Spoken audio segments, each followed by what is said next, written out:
Witono. Yang kami hormati Ketua Lembaga Penelitian dan Pengabdian kepada Masyarakat Universitas Jember, Profesor Yuli Witono. The Honorable, the Head Committee of the Ic-Sia, M. Rondi, SP, MP, PhD. Yang kami hormati Ketua Ic-Sia, M. Rondi, PhD. The Honorable Keynote Speaker of this event and distinguished guests, ladies and gentlemen. Yang kami hormati Keynote Speaker pada seminar kali ini, serta hadirin sekalian yang berbahagia. Welcome to the To the first International Conference on Sustainable Industrial Agriculture 2022.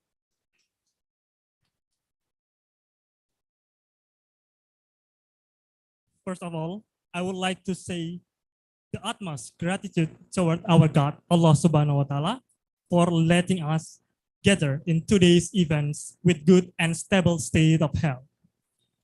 Praise and salutations always upon our Prophet Muhammad Sallallahu Alaihi Wasallam. Pertama-tama, marilah kita panjatkan puji syukur atas kehadirat Allah Subhanahu wa Ta'ala, atas berkat dan rahmat-Nya, kita dapat bersama-sama menghadiri acara ini tanpa ada kendala. Sholawat serta salam semoga selalu terpanjatkan kepada Nabi Muhammad Sallallahu Alaihi Wasallam. Ladies and gentlemen, in this special morning, we would like begin with informing you about our today's agenda. Hadirin yang kami muliakan, izinkan kami terlebih dahulu membacakan agenda pagi hari ini. The first agenda is opening session. Pertama, pembukaan. The second is singing national anthem of Indonesia and hymn of Universitas Jember. Kedua, menyanyikan lagu kebangsaan Indonesia Raya dan himne Universitas Jember. The third is a welcoming remark from the head of the Research Center and Community Service of Universitas Jember. Ketiga, sambutan Ketua Lembaga Penelitian dan Pengabdian kepada Masyarakat Universitas Jember. The fourth is opening remark by Rector of Universitas Jember. Keempat, sambutan dan pembukaan oleh Rektor Universitas Jember. The following agenda is reading a prayer. Kelima, pembacaan doa. The sixth is presentation from the keynote speaker. Keenam, presentasi dari keynote speaker. The seventh is closing. 7, penutup. And the last agenda is announcement and the parallel session. Dan yang terakhir, pengumuman dan sesi paralel. Ladies and gentlemen, to take advantage of time, let's start our agenda by reciting basmalah together. Bismillahirrahmanirrahim. Step to the following agenda. This is singing national anthem of Indonesia and the hymn of University of Jember. Dear ladies and gentlemen, please stand up. Acara selanjutnya adalah menyanyikan lagu kebangsaan Indonesia Raya dan himne Universitas Jember. Hadirin dimohon berdiri.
Thank you very much, ladies and gentlemen. Please take your seat.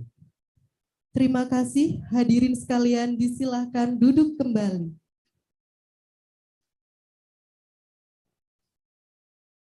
Ladies and gentlemen, entering the next agenda is a welcoming speech by the head of the Research Center and Community Service of the Universitas Jember, Profesor Dr. Yuli Witono, STP, MP.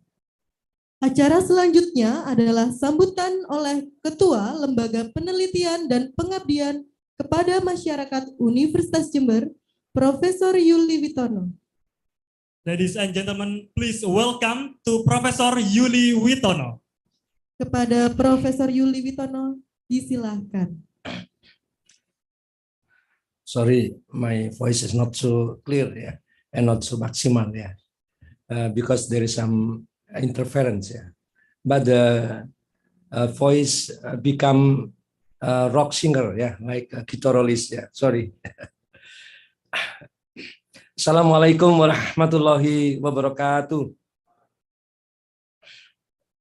First of all, allow me to briefly convey an introduction and report on the implementation of the first international conference on sustainable industrial agriculture to the Vice Rector, especially of the University of Jember, and the audience in general.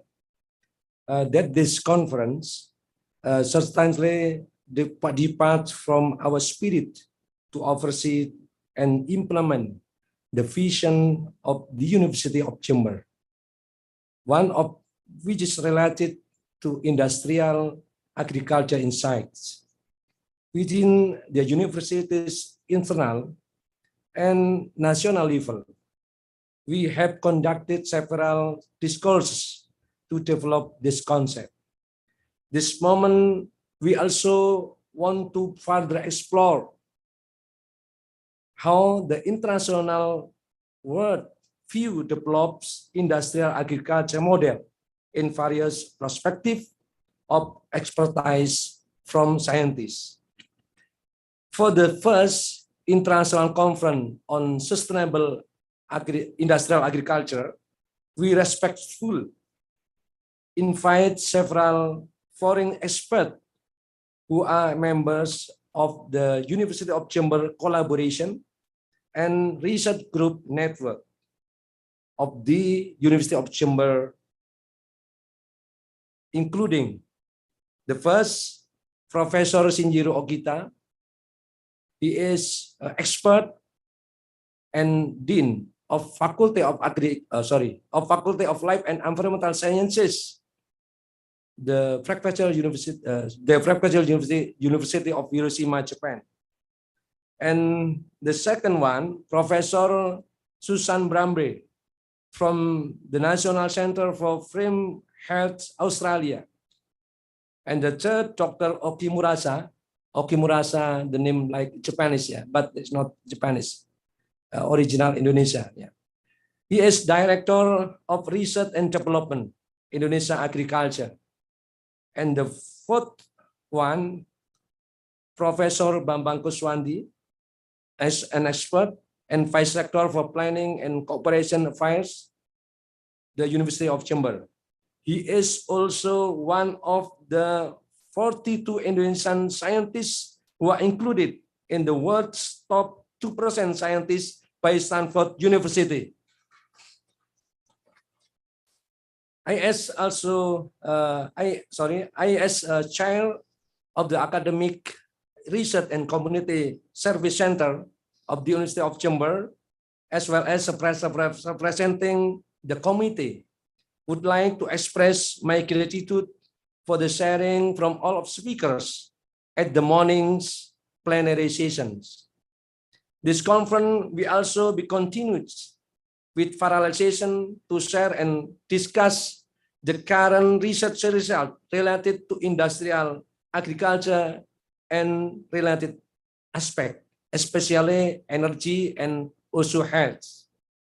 Dear Vice Rector for Planning and Cooperation, on behalf of Rector of the University of Jember, is pleased to provide motivation, provide their direction, as well as officially open the implementation of the first international conference on sustainable industrial agriculture.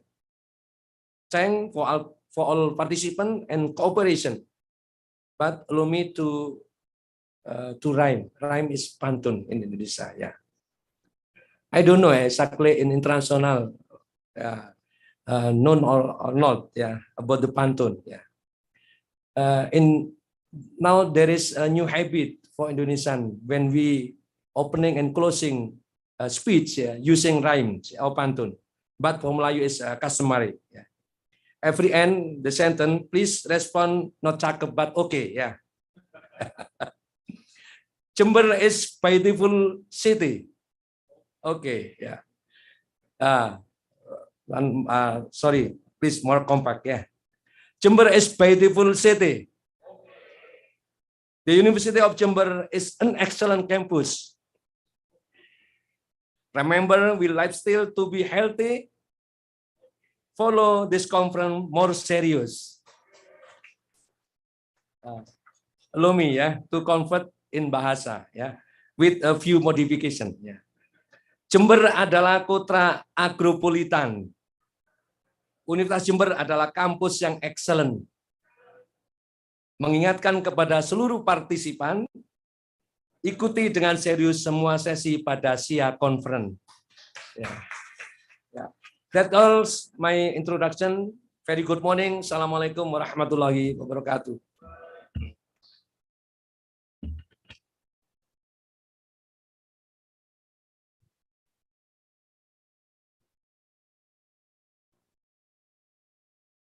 Thank you very much, Professor Yuli Bitono, for the welcoming speech.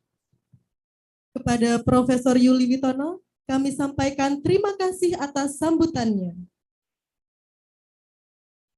Ladies and gentlemen, the next agenda is opening remark by Rector of Universitas Jember, Dr. Insinyur Iwan Taruna, MM. Acara selanjutnya adalah sambutan sekaligus pembukaan oleh Rektor Universitas Jember, Dr. Iwan Taruna.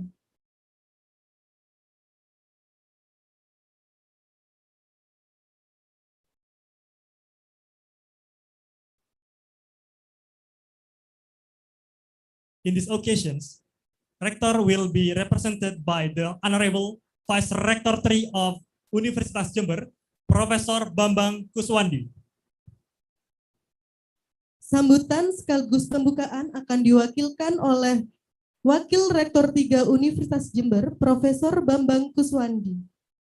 To Profesor Bambang Kuswandi, the floor is yours. Kepada Profesor Bambang Kuswandi, disilahkan. Bismillahirrahmanirrahim. Assalamualaikum warahmatullahi wabarakatuh. Honorable Chairman of CRCS, Center of Research and Community Services, University of Jember, Professor Dr. Yuli Witono, Honorable Chair of Committee for ICSAC 2022, Dr. Rondi, dear distinguished speaker, Professor Dr. Shinjiro Ogita from Prefectural University of Hiroshima, Japan, Associate Professor Dr. Oki Murasa, Director A&D Pertamina Indonesia, and Professor Dr. Susan Alison Brambe from National Center for Farmer Health, Australia. Dear committee, dear colleague and participant, very good morning to all of you in this hybrid conference of the first International Conference on Sustainable Industrial Agriculture, ICSIA, that can be held today on 6 December 2022 in University of Jember, Indonesia. This conference is part of our several academic activities celebrating the 58th University of Jember or Dies Natalis of UNEP. Allow me to read my rector welcoming remark to this conference because he on the way to Jakarta due to the current task as a rector. So again, allow me to read his welcoming remark to all of you who already joined this conference, either personally or virtually by Zoom. First and foremost, I would like to express my deepest gratitude to Allah, the Almighty, for giving us time and chance for conducting the ICSIA 2022. It is great privilege and pleasure for me to welcome all the participants to this conference. I wish to congratulate the CRCS, University of Jember, and also the organizing committee for their effort and for spending their time in putting this event together, promoting sustainable industrial agriculture, which is one of our vision for University of Jember. This conference is intended to share knowledge and research finding on enabling policy support for enhancing resource management for agriculture and biofuel competitiveness toward progressive, self-reliant and modern agriculture and energy. The theme of the first ICSIA is optimizing resource management to support food security and energy sovereignty.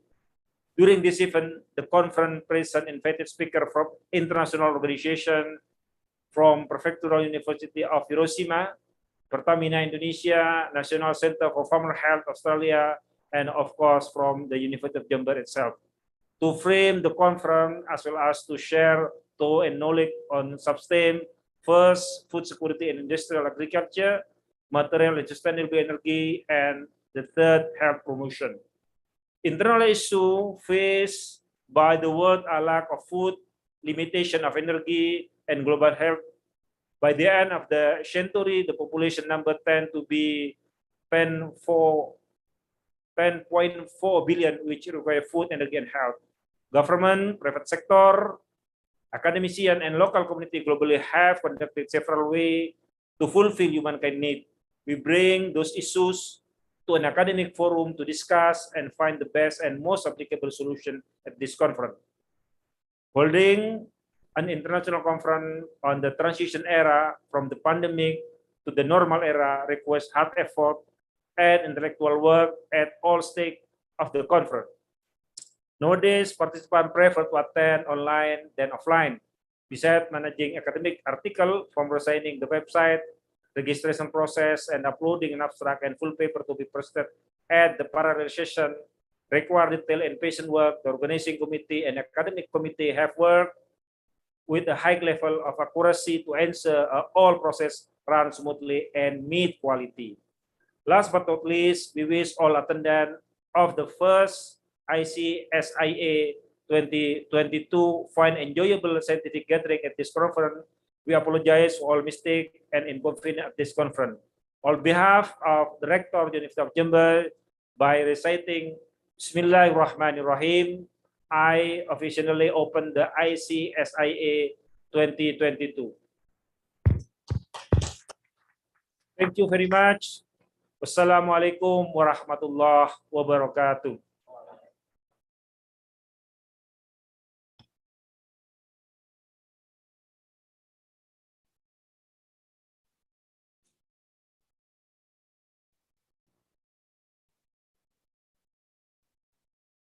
Thank you very much, Professor Bambang Kuswandi, for the opening remarks.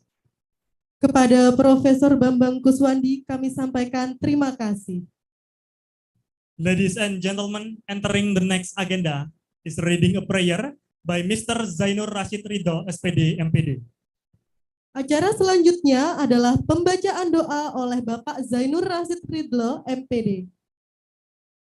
To Mr. Zainur Rashid, the floor is yours. Kepada Bapak Zainur Rashid, disilahkan.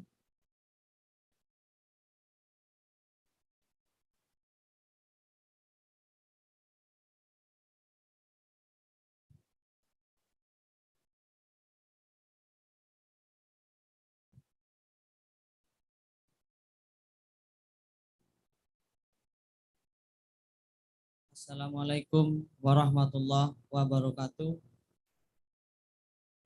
Bismillahirrahmanirrahim. Alhamdulillahirabbil alamin. Hamdan syakirin, hamdan na'imin, hamdan yuafi ni'mahu yukafi mazida.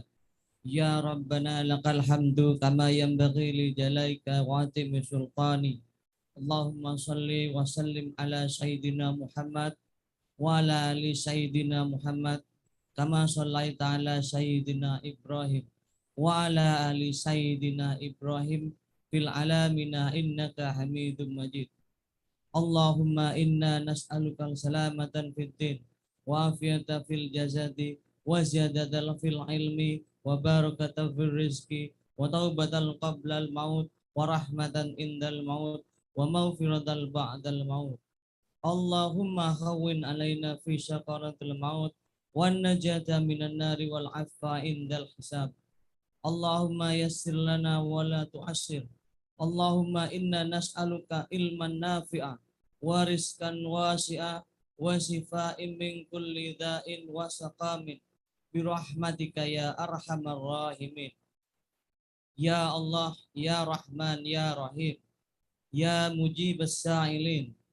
To you belong all praises. This morning we pray for your generosity to refill our hearts and our minds so that we can achieve useful knowledge about sustainable industrial agriculture from the first international conference on sustainable industrial agriculture 2022. Please, Ya Allah, add our knowledge and our understanding. Birahmatika ya arhamar rahimin. Rabbana hablana min azwajina wa dhurriyyatina qurrata a'yun waj'alna lil muttaqina imama. Rabbana atina fid dunya hasanah wa qina wa adkhilna jannata wal abrar. Ya Aziz ya Ghaffar ya Rabbal alamin. Subhana rabbika rabbil izzati amma yasifun. Salamun alal mursalin walhamdulillahi rabbil alamin.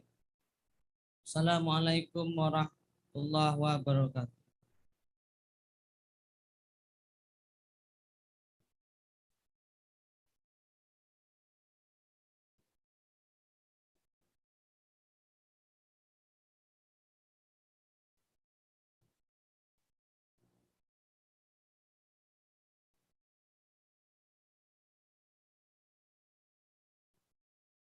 Thank you very much, Mr. Zainur Rashid.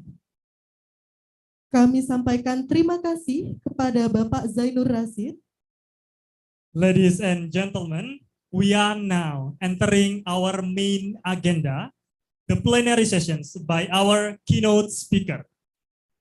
Hadirin yang berbahagia, kita memasuki acara inti pagi hari ini, yaitu plenary session oleh pembicara tamu kita.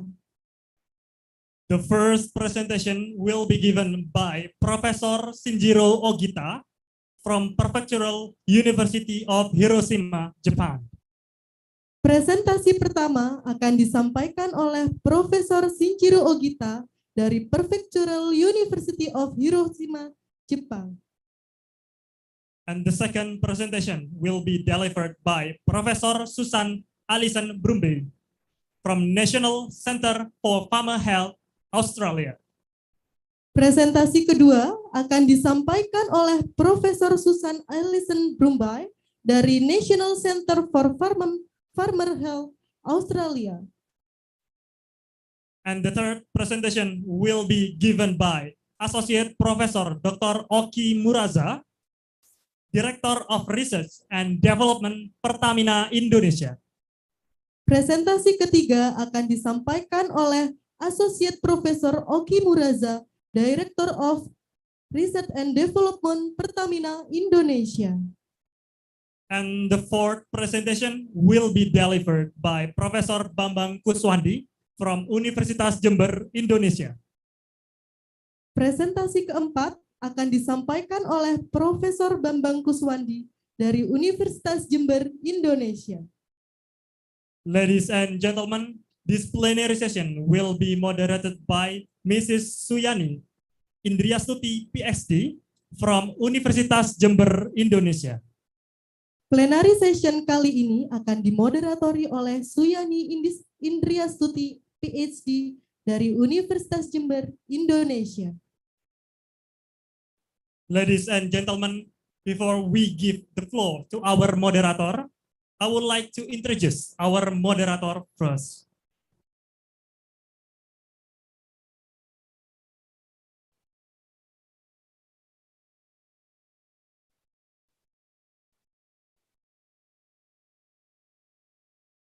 Our moderator today, Mrs. Suyani Indriastuti, PhD, is a lecturer at the Faculty of Social and Political Science of the University of Jember, Indonesia.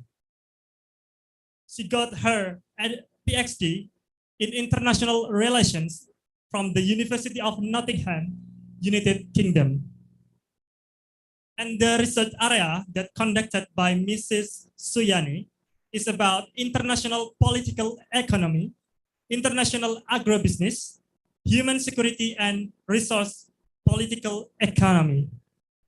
And the recent publications entitled Health versus Economy Security and Ambivalence of Anti-Tobacco Norm Internationalizations in Indonesia from the Journal of Human Security. Ladies and gentlemen, please give a warm welcome to our moderator, Mrs. Suyani Indriastuti, PhD. Ladies and gentlemen, this is the first International Conference on Sustainable Industrial Agriculture 2022.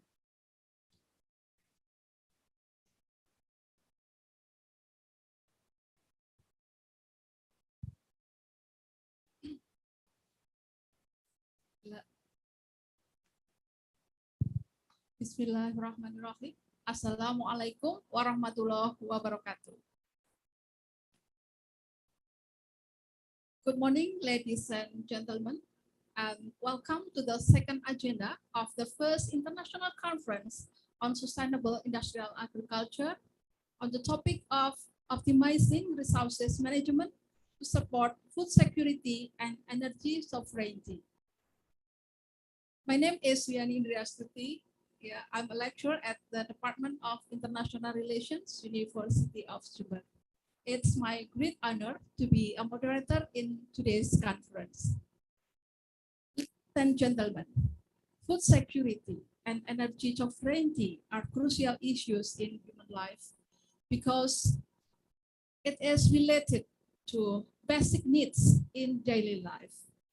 Food security is about providing secure and sustainable access, sufficient food for active and healthy life. While energy security is the uninterrupted availability of energy sources at an affordable price. However, threats to food security and disruption of energy security are unavoidable. We can see that the impacts of climate change and also the impacts of Russian and Ukraine war on global value chains of food and energy commodities are happening. Therefore, it is important to us to discuss how to optimize resources management to support food security and energy sovereignty. To discuss the issues, here with us four distinguished speakers. Professor Shinjiro Okita from Prefectural University of Hiroshima, Japan. Professor Susan Ellison Bramby from National Center for Farmer Health Australia. Professor Bambang Kuswandi from Universitas Jember. Dr. Oki Muraza, Director of Research and Development.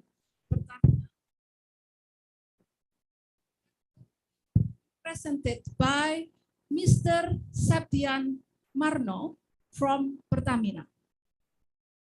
Please welcome Professor Shinjiro Okita, Professor Susan Ellison Bramby, Professor Bambang Kuswandi, and Mr. Septian Marno. Good morning, all the speakers. I do believe that you are doing well. Before we start the presentation, I would like to inform you that there are two agendas in this session. The first is presentation. Each presenter has 30 minutes for presentation, and it will be followed by discussion. We will have 30 minutes for questions and answer sessions. To all online audience, please keep your audio in mute position. During the presentation session, if you have any comments or questions, please write it in the chat room. While during the discussion session, we will give you opportunities to directly ask to the speakers. Well, ladies and gentlemen, let's start the presentation. The first speaker will be Professor Shinjiro Okita. Hello, Professor Shinjiro Okita. Hello. Yeah. Good morning. Good morning. Yeah. How are you today? Yeah, fine. And about you? Okay. Well, before we start the presentation, please let me CV. So Professor Shinjiro Okita is from the Faculty of Bioresources Sciences, Department of Local Resources, Prefectural University. He undertook his PhD in agriculture at Tokyo University of Agriculture and Technology.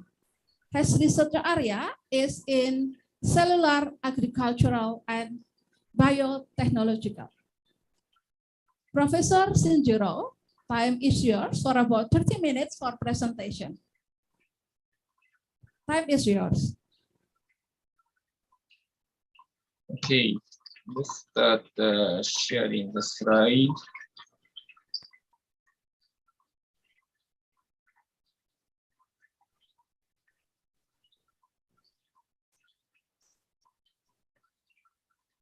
All right.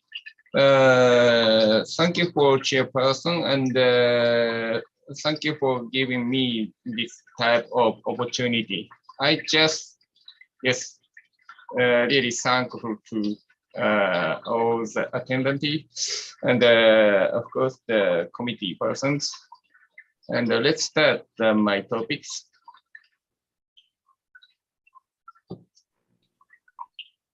And first, okay, I'm Shinjiro Ogita, as the chairperson mentioned, and I belong to the Prefectural University of Hiroshima. And my department actually the focus on the agriculture and the food, based on the biotechnology or food science or agriculture economy background. And before starting my talk, I want to make a kind of brief introduction about the relation between our university, PUH, and Jeonbuk University.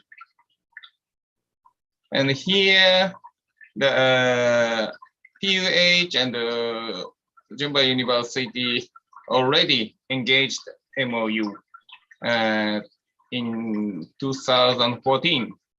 And at that time, the former President Nakamura and other member visiting the Jeonbuk University and engaged MOU.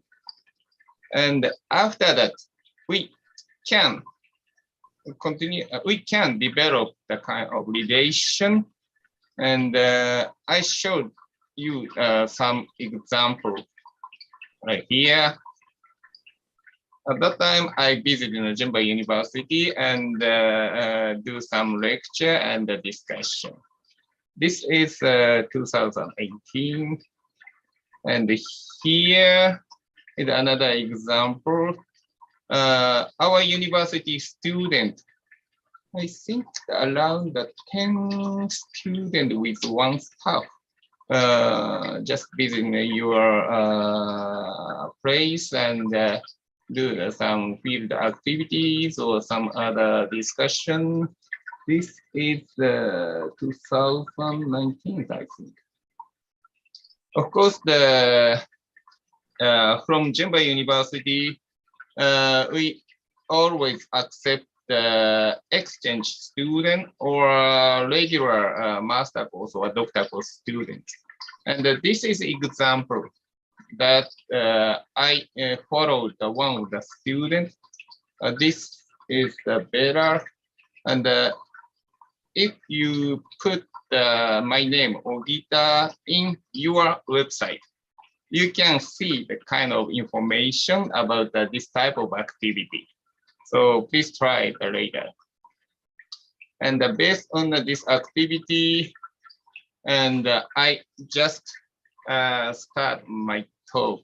I put some results and experience, collaborative work with Jeonbuk University.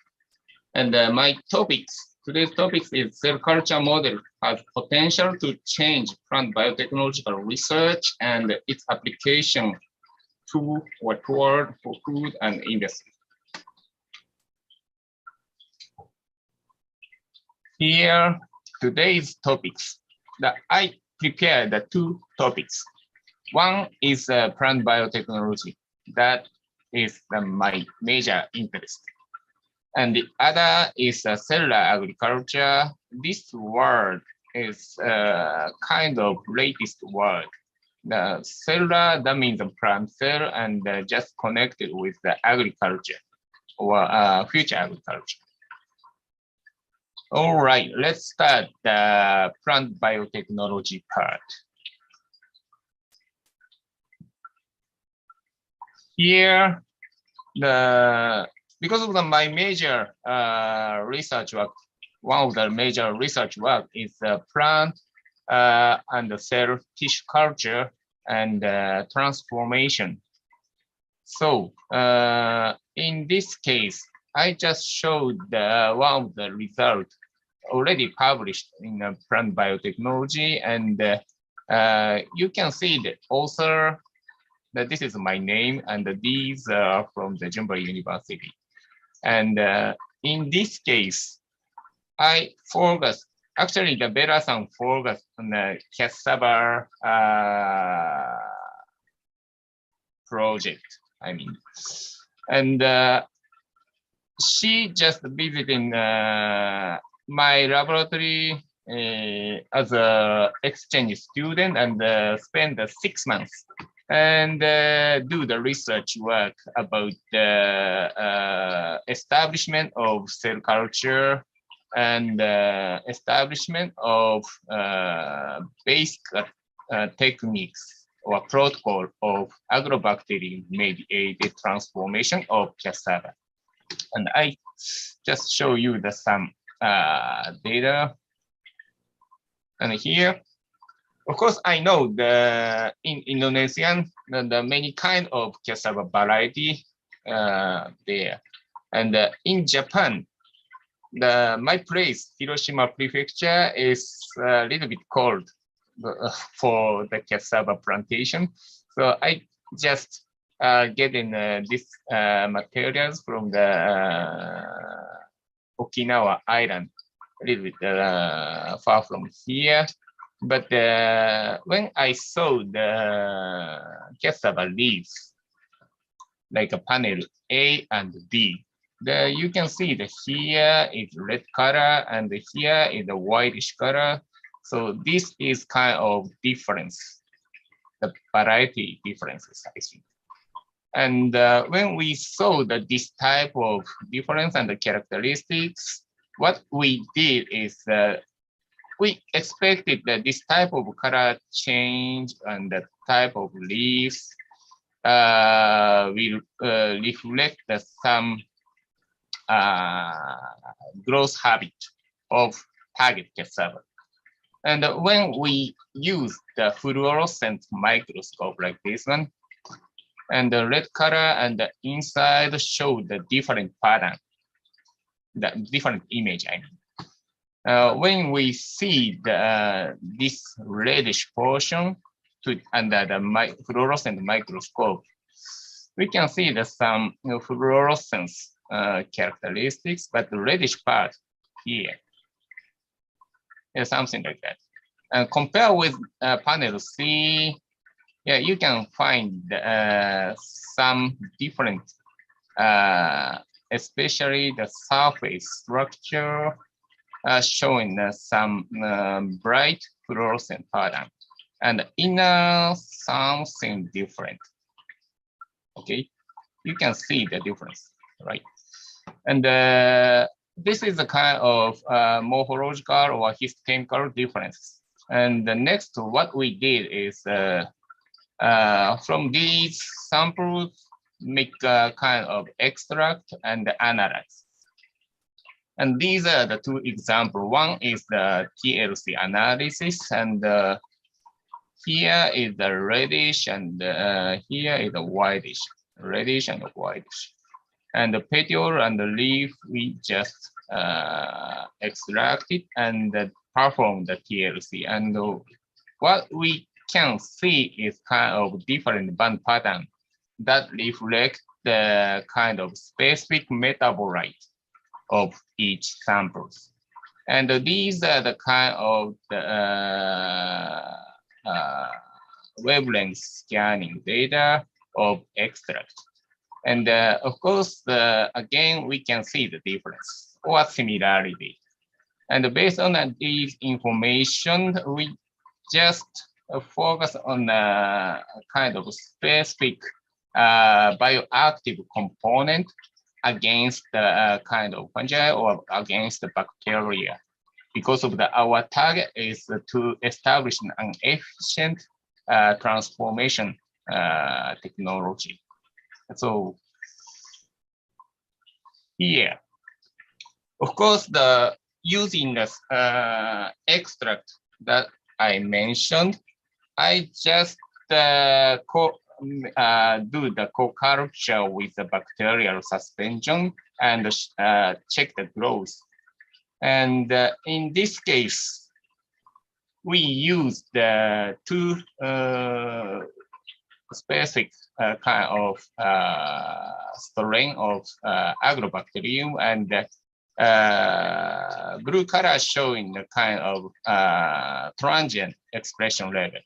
And when you see, when you compare these two cell lines, EHA 101 did not show that kind of activity, or just less small activity. But the LBA 4404, this is kind of superior strain for the cassava transformation work because of the kind of strong expression rate. And here is an example of the result of the transformation efficiency. And as you can see here, the LBA4404 is showing the greatest data compared with the EHA101.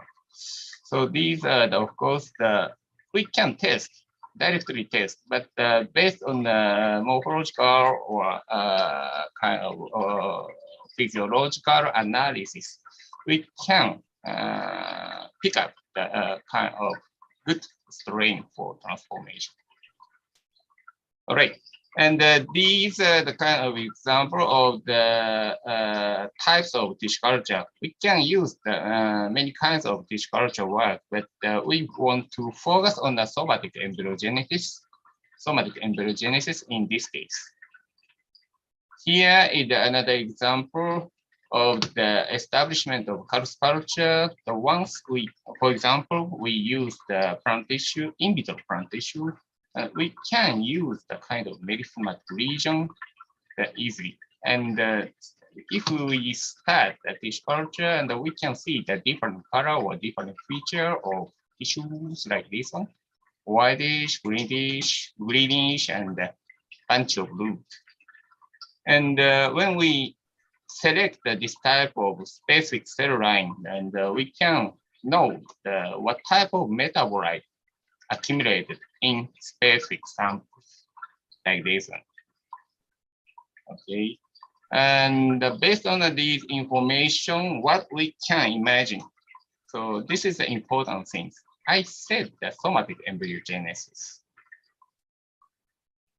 Okay, here in another example, and these once we can generate, or we selected these type of specific cell line, we can use for genetically modified plant development or kind of biofuel production or biorefinery, so from culture.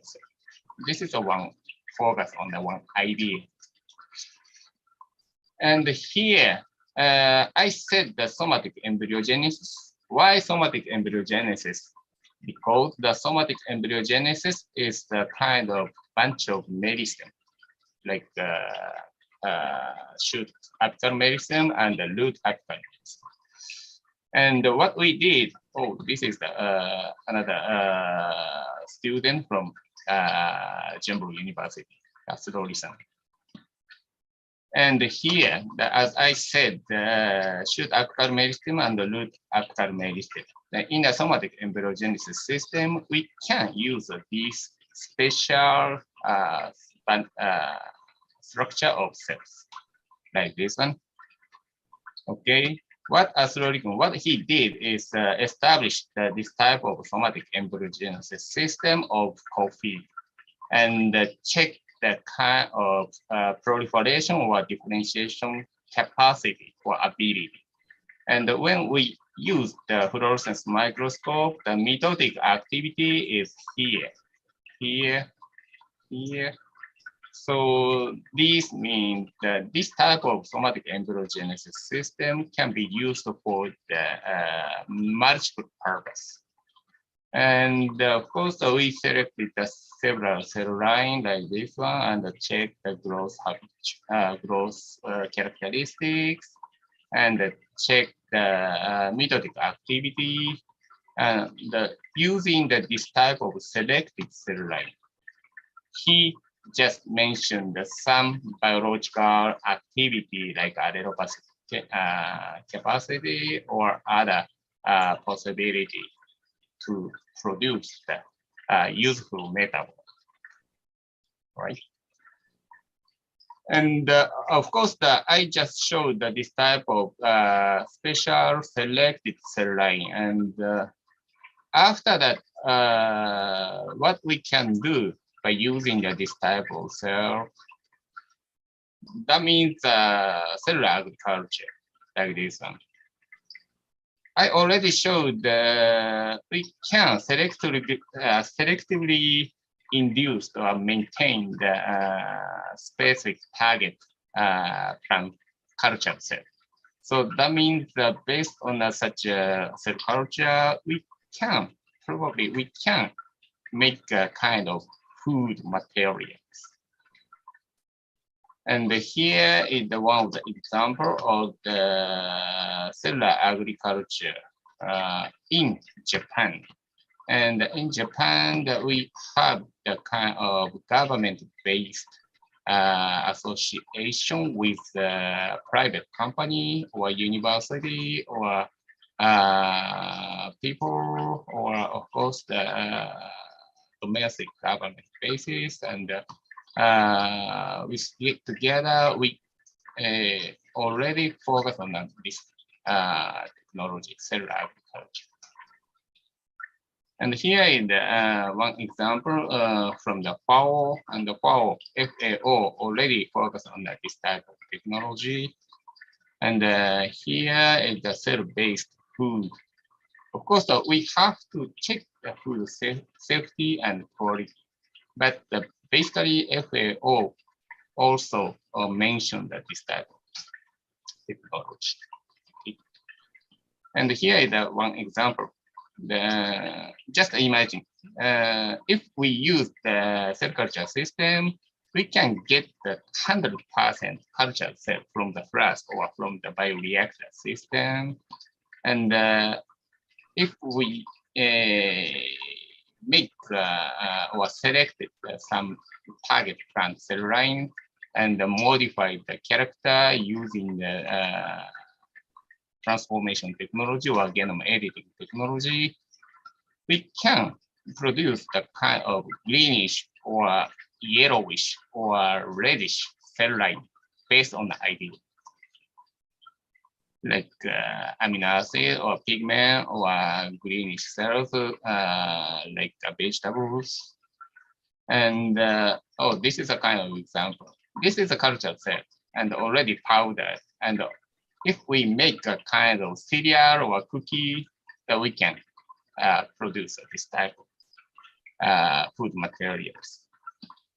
Why I mentioned that this type of cultural cell is here, for example, this is kind of Indonesian food. I think these food come from the spice, powder, and the soup, I think. And this type of image probably converted into the culture cell. That one is my idea. But what do you think? And as same as Indonesian food, if you visit in a Japanese food website, you can see the kind of possibility of food made from kind of culture cell. All right, this is the last slide. Here is a 4 point. Today, I focus on biotechnology, especially plant cell culture. And I focus on the somatic embryogenesis. That means the plant stem cell. And point 3 is cellular agriculture. Just a brief introduction, but this is the kind of important word. And point 4, the hope you can find your own idea and understanding based on this type of information. Okay, thank you very much. This is the end of my talk.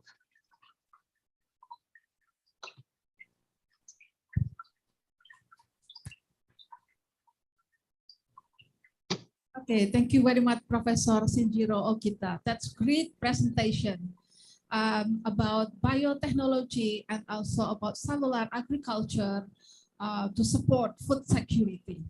Okay, audience, if you have any question, you can type your question and comment in chat room. Professor Shinjiro, we will move to the second presenter, the second speakers. Mr. Septian Marno from Pertamina Indonesia. Mr. Septian, please welcome Mr. Septian.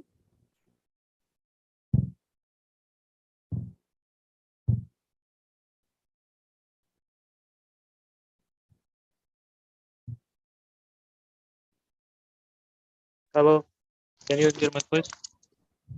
Good morning, Mr. Good morning. Yeah. Yeah, I'm here. Presentation, I would like to Okay. from your CV to the audience. So, Mr. Septian Marno is an official from Pertamina Indonesia, especially from research and development. He undertook his bachelor degree at Universitas Indonesia and continued his master degree at Institut Teknologi Bandung. So today, Mr. Septian will give information, also insights about agriculture and also energy security. So time is yours, Mr. Septian. Thank you, Miss. Good morning, everybody. Nice to meet you all. Sorry for inconvenience place me. I'm here on behalf of Joaquim Muraza. Sorry, yeah, he cannot attend this webinar. We are very glad. We are very happy. And we are very honored to can join in this event. Sorry, because I'm have another okay have another agenda. They cannot attend in this occasion. So today, my name is Septian Marno. Everyone call me Marno, and basically, my sector is in new and renewable energy. So we hope yeah in this occasion we can this topic give beneficial for us.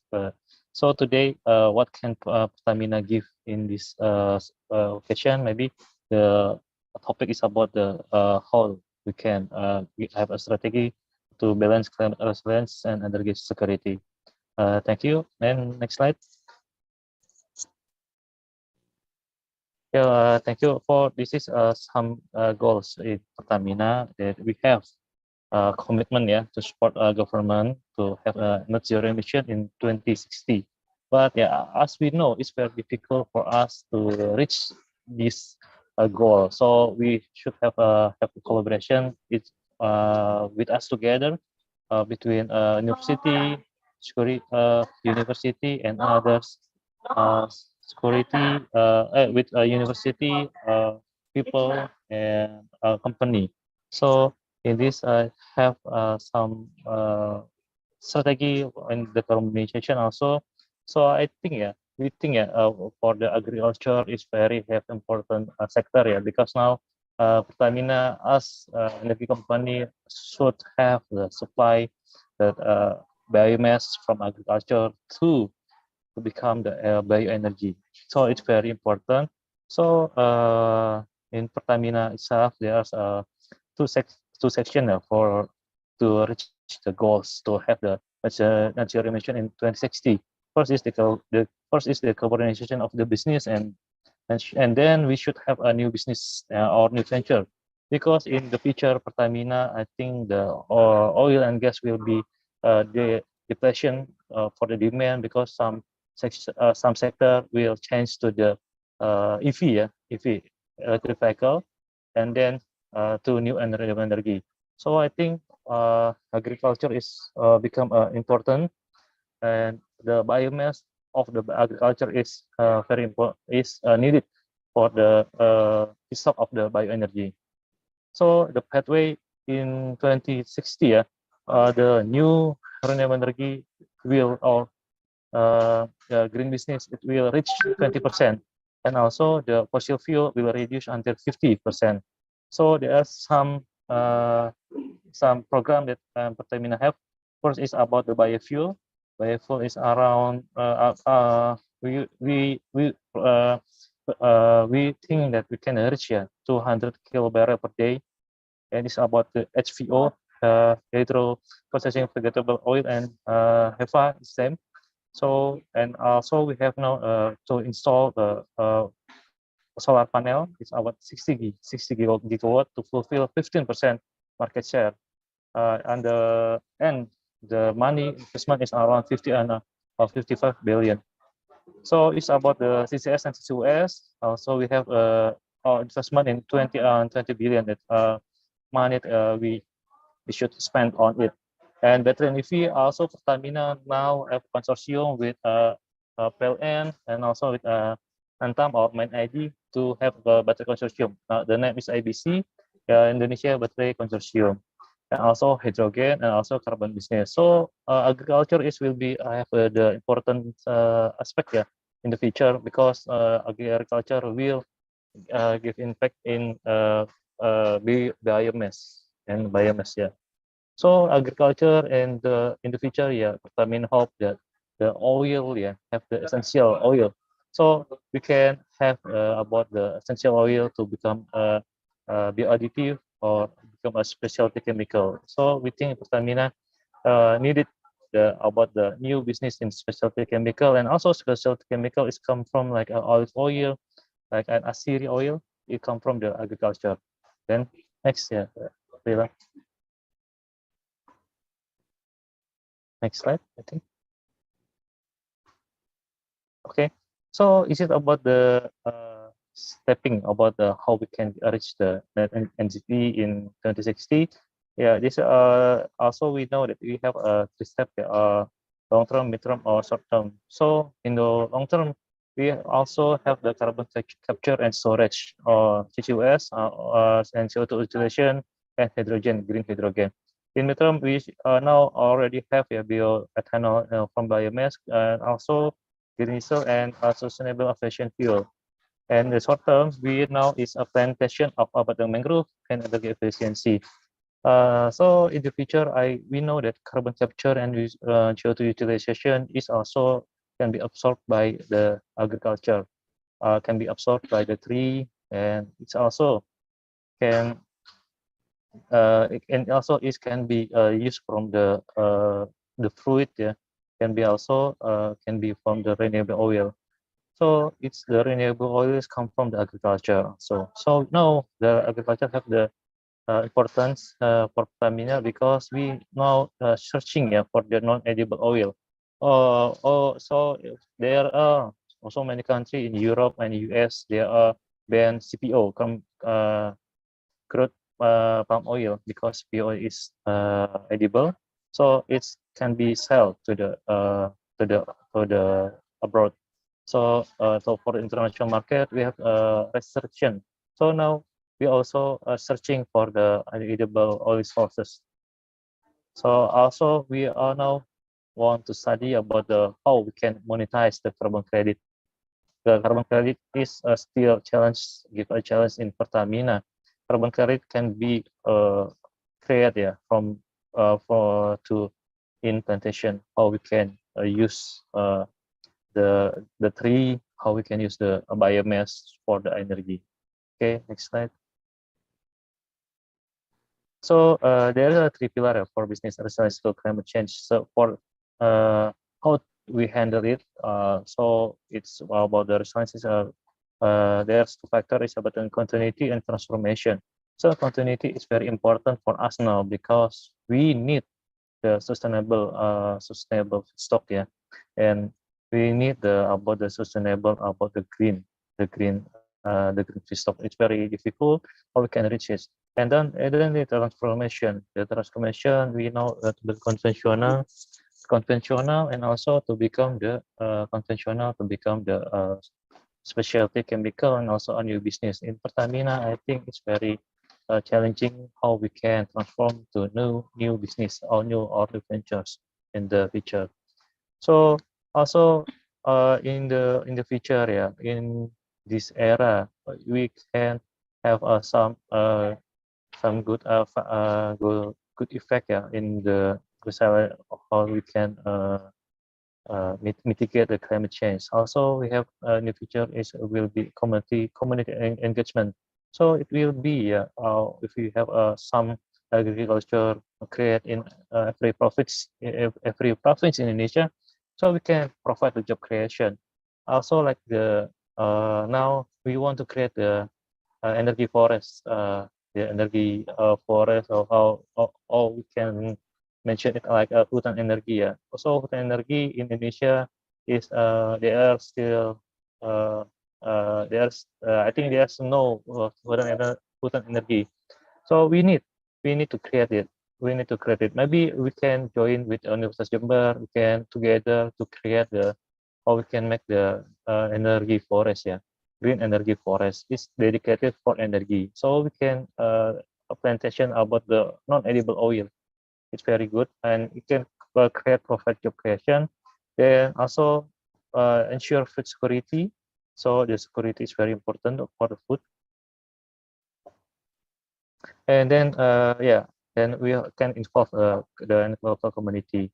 Then also use biodiversity and conservation. So here we have already selected some fruit or some seed, the good seed, to create the essential component like a rubber and biomass waste, malapari, nyamplung is also to produce oil, the energy.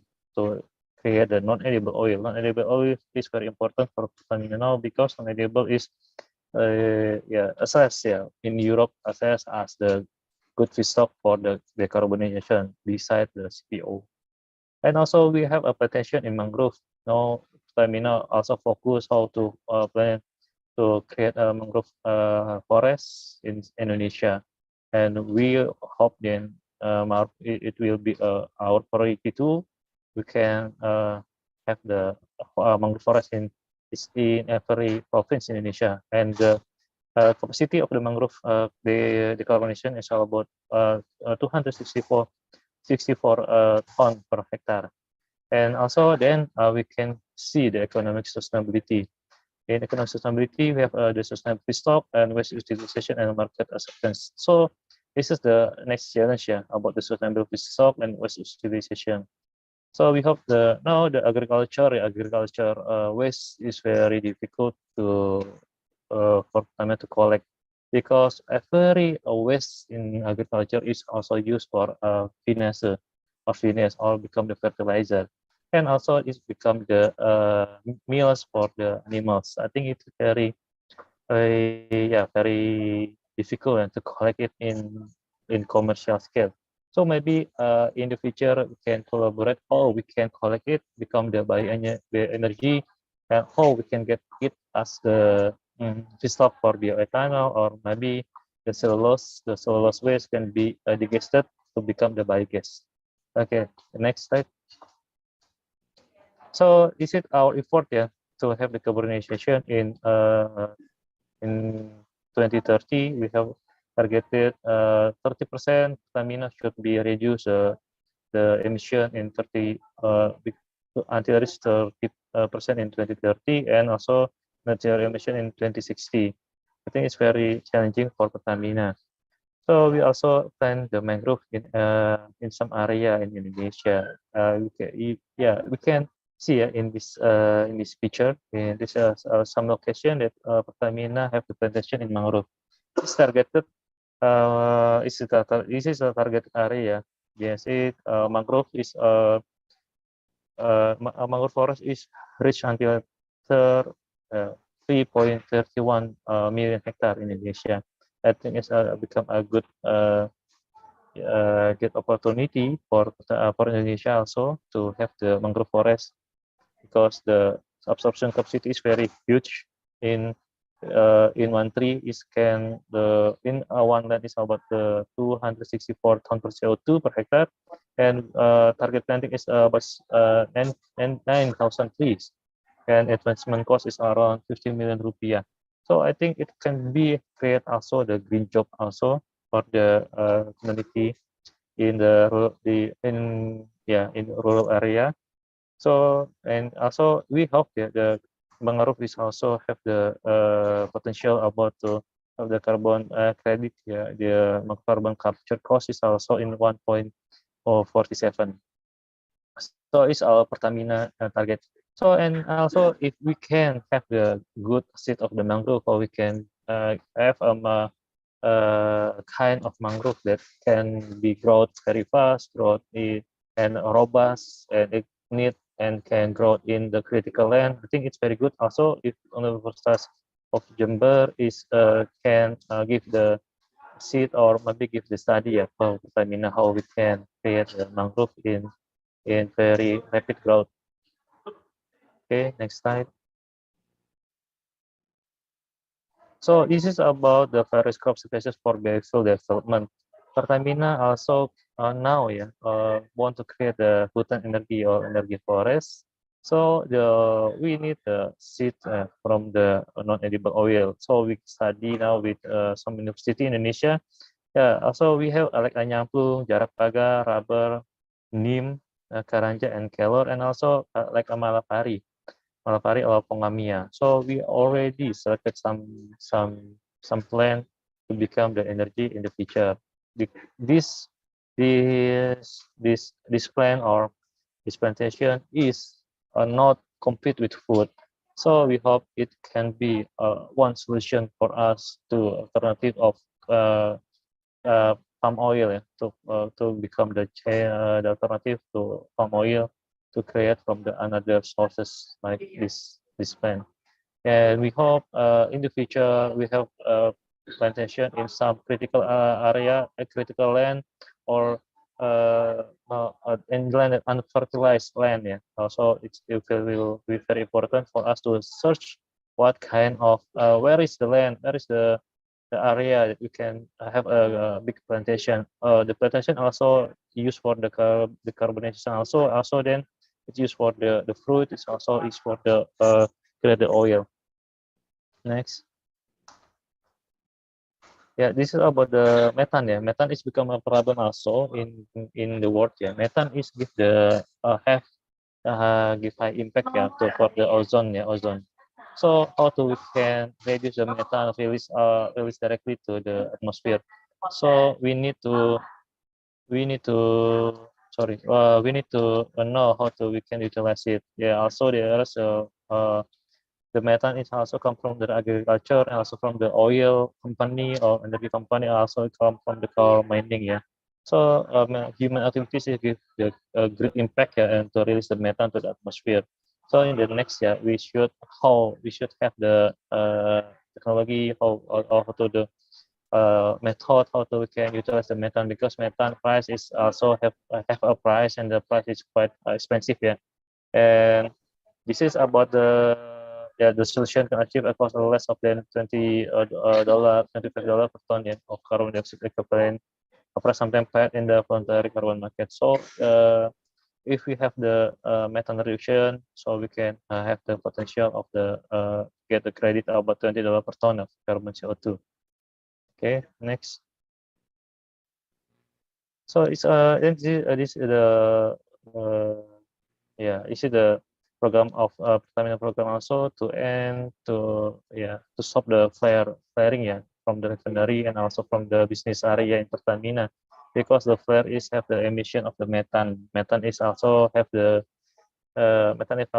price, so it's very I think it's very good if we can process it again the methane to use as the LNG or LPG or CNG, or we can convert methane to another chemicals like methanol, or maybe we can revert it again or convert again like to become hydrogen or ammonia or urea. So there's some challenge also how to we can reduce the flare release directly to atmosphere. So it's about now we can thinking about the collection and how to compress it and how to inject it again. Yeah, if we when they have the methane to inject it again to the well. So is it also about our effort to end it the flare, and also it also hope we can reduce the CO2 emission around 30 million tons CO2 in the world, to 300 million tons CO2 emission released to atmosphere, and also it give the potential electricity around 750 bio kilowatt hour. I think it's very good energy if we can utilize the waste of the methane. So Pertamina also have the 6 refinery. I think if we can utilize the methane to become the value from the become value component, I think it's very good for us to end the emission. Okay, next time. So also, is it our effort also, our program also to utilize the POME, palm oil mill effluent to become the biogas? POME is also used for the POME is also used for the it's a waste, yeah, from the palm oil industry. So the POME can generate the biogas, but also the POME is also used, yeah, for the electricity. So the gas of the gas that produced from the digester then go to the turbine engine, gas engine. Then the gas engine is converted to become the electricity. So also there are so many now in Indonesia. There are so many biogas plant, and the biogas plant is the gas is supplied to the electricity company or directly used become the electricity. And the methane component is also a very good, yeah. The purity of around 94 until 99%. Is a very huge. Is very good for us, yeah. But now, if you want to have the high purity to become the biomethane, we need some compression, like the upgrading. In here, biomethane is also from the plantation of palm oil. Also, if the university in Indonesia in Jember, if we want to create more, the POME, I think POME can be used more than biomethane. Or we can how to can create to create the POME is very fast. I think it's very important, yeah, to to think about utilization of POME. Maybe others of Jember can have an idea how we can utilize more in POME. POME is very limited in Indonesia. So now in some company from abroad, from the international come to Indonesia to search the POME. POME is also and only in Sumatra and in Kalimantan. Now it's become a challenge for Tamina because the feedstock of POME is very limited and is now also already used in plantation to generate the electricity for the for the company, for the palm oil, also palm oil industry. Okay, next slide.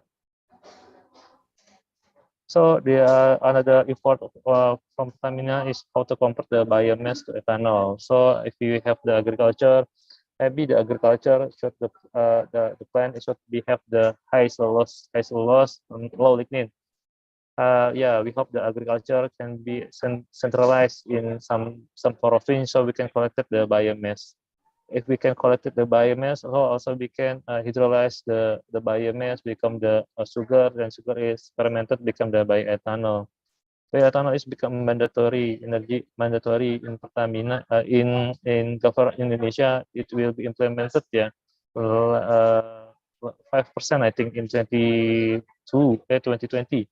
And in 2025 we should blend it. The bioethanol is around 10 or 15%. I forget about the numbers, but I think it's very challenging, for to create the feedstock. So for the technology, it's already proven. Now the problem is about how we can collect the feedstock, where is from the agriculture, from the forest, from the forest, or also is from the from the another sources. So it's very challenging to collect how we can collect biomass. Maybe in some area of Indonesia there's like centralized like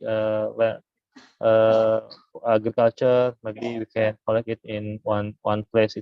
It's easier for us to collect and transport it to the bioethanol plant. Okay, next slide. Then it's about how we can reduce the climate change. Also, we want CCUS or CCS is carbon utilization storage or carbon. We can capture the CO2 and we can inject it again to the well. I think it's very important in the future to have to inject the CO2 directly to the well. So the well is already unused, not in use. So some area like in Sunda Asri Basin, Jatibarang, Gundi, and Sukawati, it's used for the storage of CO2 and also for the injected about the EOR, yeah, CO2 for EOR in soil recovery. So it also can reduce the carbon directly from the from the from the atmosphere. But also this technology is very costly, yeah, because the technology of to inject carbon is very costly. So some investor, yeah, we should engage some investor from abroad to join with Pertamina. So I think yeah, it should be directly yeah we should have a good decision, yeah, a good decision to have this project because the investment or the cost of the project is very have the big money. So but the CO2 reduction is very huge. It's about 3 million CO2 in 10 years. It's very big numbers, I think. Okay, next slide. So also we have the Pertamina geothermal portfolio. Geothermal Pertamina in some area located in and or distributed in some province in Indonesia. So now Pertamina already installed the geothermal around 670 megawatt, and now we will reach increase the capacity until 1,250 megawatt in the future. And geothermal is very important now in Pertamina. Geothermal also the electricity can be used for the generate the electrolysis. Electrolysis used for the hydrogen generator or revert. It's mean that you can also become the fuel cell. Yeah. Fuel cell is also to for electricity for the hydrogen for the fuel cell is also for the hydrogen. Yeah, so where Pertamina also want to maximize the geothermal potential capacity in the future. So geothermal is very good, yeah, di Indonesia because Indonesia is located in the belt of the volcano. Yeah, I think in some area is also have the volcano mountain. Yeah, it can be used for the geothermal. Geothermal now in only geothermal have the certificate of the carbon credit and already confirmed that it can be used for the carbon credit. But also the regulation not yet established. I think it will be become the homework also for government in Indonesia. Then, okay, it is. I think it's some conclusion. First is nature-based solution is the low cost of the CO2 mitigation, and second is Indonesia biodiversity is very good. Yeah, there is also so many biodiversity like the trees or the plant, forest, also the algae. Yeah, algae. Terminal also have the algae, microalgae or macroalgae or seaweed. So we also have good potential. So then responsibility is for the climate risk while shifting to net zero emission. So we should have a new venture, yeah, so in the future, and also the new venture is can engage all the people in Indonesia. Then the fourth is reduce methane emission and encourage recovery and use of methane as energy source. Yeah, methane is have the price, and also the methane is should be good. Big potential in the future to use as LNG or LPG, but it should very difficult, yeah, to modify it, yeah, the plant or the refinery. So circular economy will create in the future, yeah, of the plantation also for to reduce the emission using as biomass or others. I think or there are some forest or new agriculture to support food security and also energy security. And CCUS and geothermal, CCUS is carbon capture, utilization, storage, and geothermal require advanced technological development in decarbonization. So it will be challenging also in Pertamina using the CCUS and geothermal. But geothermal is also already run by CCUS and also in pilot project. This sector is very very challenging for us because it need good technology and need money. Thank you. I think other ideas, other side, Rita, committee. Next slide. Okay, thank you everyone. Thank you Bapak dan Ibu in this room. Thank you for the opportunity. Thank you for the Yeah, thank you for the invitation. We are very proud, we are very honored to be invited here. Yeah, we hope that Pertamina and University of Jember can have a collaboration in the future, and yeah, it can. Yeah, we hope in this time and with this topic, beneficial for us. Thank you. Thank you. Okay, thank you very much, Mr. Satyan Marno. Applause to Mr. Satyan Marno. Yeah. Okay, well, it's a great presentation from Mr. Satyan Marno, who was talking about company strategy to balance climate resilience and energy security, especially about strategies to securing energy while supporting green energy and also business resilience, anticipating climate change by developing biotechnology and bioenergy. Okay, well, ladies and gentlemen, before we continue to the third and the fourth speakers, we will give opportunities to you to give to raise questions to the first and the second speakers. Please, if you have any questions, please raise your hand, or you can write the questions in the chat room. Committee, could you please share the questions in the screen? Okay. There is a first question from Mr. Soni Harsono. The question is for Mr. Satya. Please let me read the questions. What is the policy of Pertamina to utilize the waste of biomass renewable energy in surrounding oil belong to Pertamina terminal in several regions in East Java, Bali, and Nusa Tenggara? The second question is for, okay, I think Mr. Satyan, could you please respond to the question? Thank you for the question. So the policy is also related to the government policy. So our policy in Pertamina itself, how we can get biomass is easy, because the cost of the logistic is very expensive. We know that the biomass there is no price for now, but in the future the biomass will become I think have a price, because like electric company, national electric company or PLN, they will be used the biomass for the co-firing. I think in East Java, Bali, and Nusa Tenggara, there are so many biomass, yeah. But in the East Java, in Malang, there are so many tebu. What is in English? Yeah, there's in Bali and Nusa Tenggara, yeah. So if the rice field, yeah, it's very huge. But how to collect it, how to reach it, yeah, to our land, it will be still study, because yeah, the cost of the logistic is very not cheap, have a price. And I think in the future it will be a compete also with another company like PLN, because they will use as the co-firing to become the pilot biomass in his boiler. I think it's my question, my answer. Okay, thank you. Okay, thank you, Mr. Satyan. And the second question, please.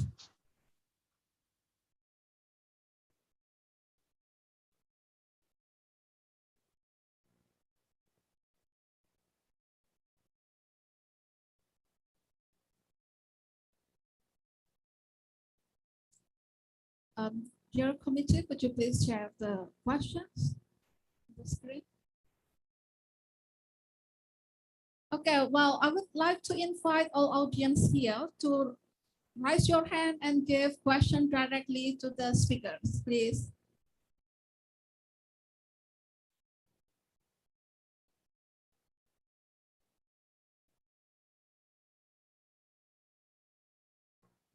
Okay, the next question is from Mr. Rondi. Again, the question is for Mr. Satyan, but let me see. Okay, that's question also for Professor Shinjiro Okita. So I will give the question first to Mr. Shinjiro Okita. So there's question from Mr. Soni Harsono. How much renewable energy in Japan being utilized in Japan currently? So please, Professor Shinjiro, could you please answer that question? Okay. I already put the answer in the chat, but anyway, I checked the related data from the Japanese government, and the question is how much renewable energy in Japan. So that means in 2011, the total renewable energy is 10.4%. This number is including the solar, wind, water, and geothermal power plus biomass. And now the percentage in 2020 become almost 20%, actually the 90.8. And the biomass-based energy, if we focus, the percentage is 2.9% in the current situation. Of course, the Japanese government focused on increasing this type of percentage up to around 35 or 38 in 2030, toward in 2030.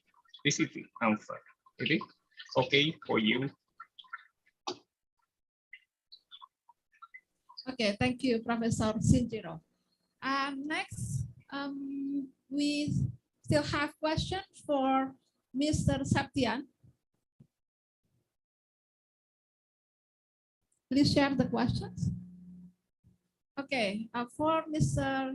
Saptian, how many % do we believe that our country able to move from fossil fuel to biofuels? Thank you. Yeah, very difficult question. Yeah. I think Indonesia is still dependent with the coal. I think it's predicted Pak or ma'am, it will be predicted in 100 years from now. The using of the coal will be there's no using coal in Indonesia, but it is only prediction because Indonesia is still a developing country. But for the hope, for me itself, I think we should using renewable energy in the future in 100% because it needs so it need effort from all stakeholders, not also Pertamina, but I think all people it will contribute to using to reduce the emission or to using 100% renewable energy. I think it's my answer in my opinion. Thank you.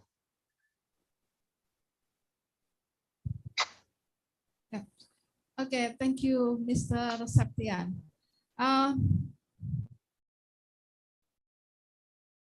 Before we move to the third and the fourth presenters, speakers, we still have about 7 minutes for questions.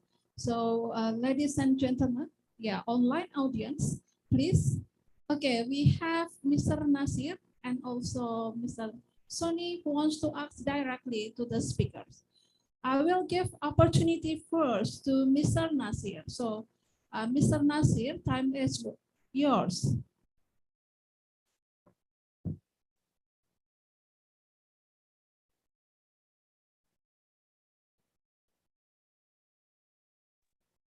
Yeah, thank you very much for the moderator.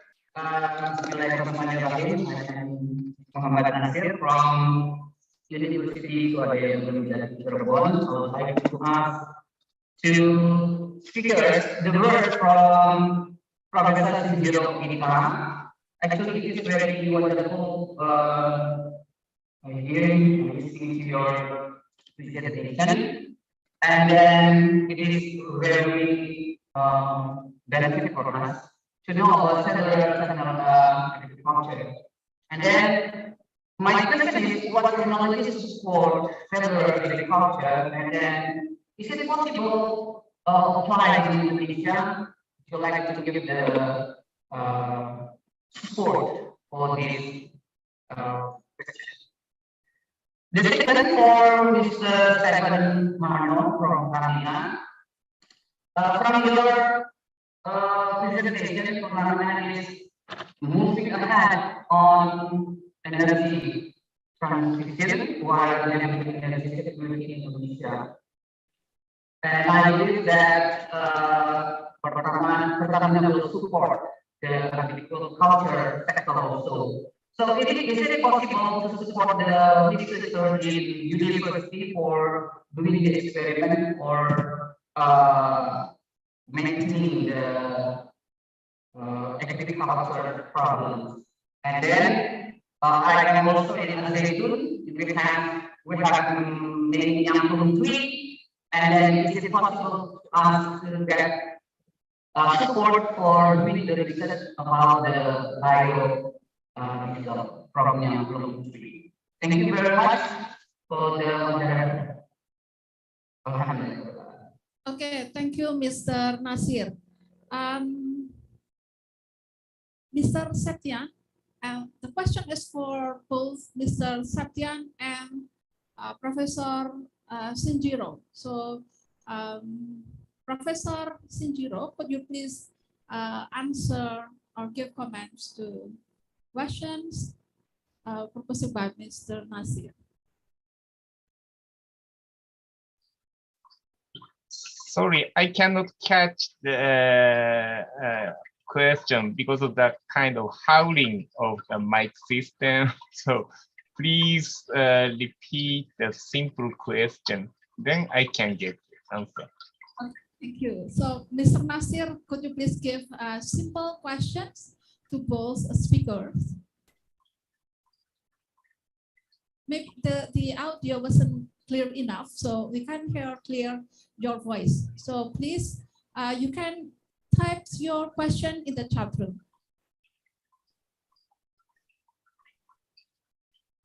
Hello, Mr. Nasir. Yeah, thank you. The simple question is, what technology to support cellular agriculture and how is it applied in Indonesia? Can Japan support us to apply cellular agriculture?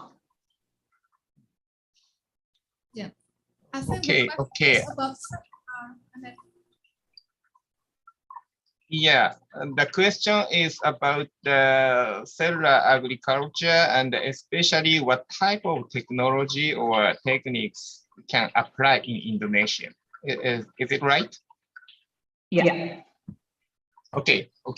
Just simply say the cell culture system, even the plant and even the animals, we can establish the kind of cell culture system and the methodology for applying the culture cell to the industry, for example. This is a kind of simple technique. Just make a bioreactor, that means a scale-up, and to produce the target metabolite or target plant cell itself. That means one for this.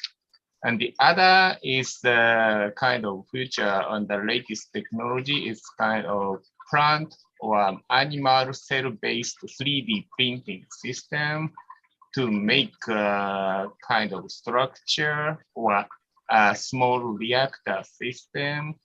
And I think the one good example in Singapore, like cultured cell-based meat already published.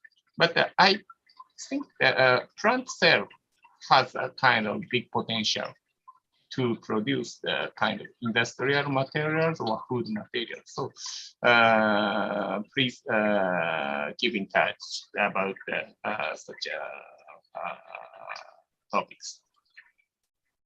Is it okay? Okay, thank you, Professor. And please, Mr. Satya, answer the question. Thank you, Bu Moderator. Sorry, I cannot hear the voice clearly. Maybe yeah, I can hear the voice clearly. Sorry, Pak. Okay, I think can you hear now? Not clear enough, I think. Maybe Bu Moderator, can you? Yeah. Yes, the question is about cellular agriculture.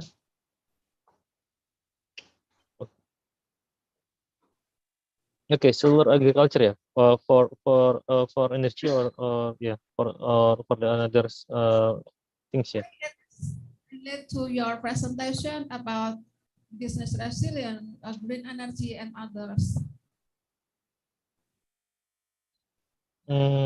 I can get the point of the question, Bu. Yeah. Maybe.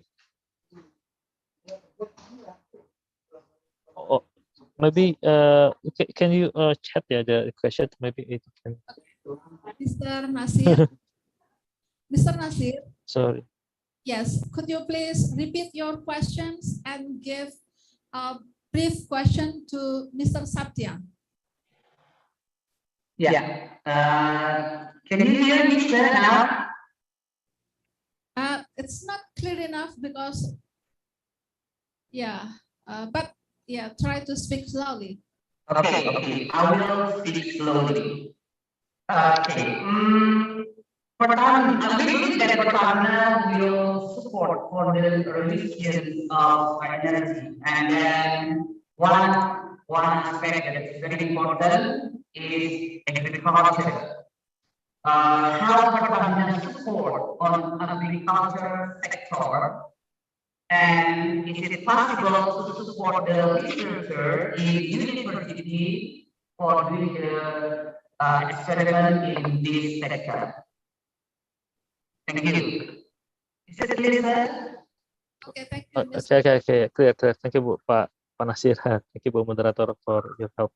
Okay, thank you, Pak Nasir, for your question. Yeah, also Pertamina now have the collaboration with university. There's yeah, from Pertamina is now we are getting transition, so we now have the program about the Hutan Energi Pak Nasir, and also we have plan of Hutan Energi, and also we are searching for the good seed, yeah, good what kind of the plant that we can the high yield of the non-edible oil, also like essential oil, Pak Nasir, essential oil. Maybe as we know the Asiri oil, or maybe the oil that can be used for the pharmacy or the cosmetic industry.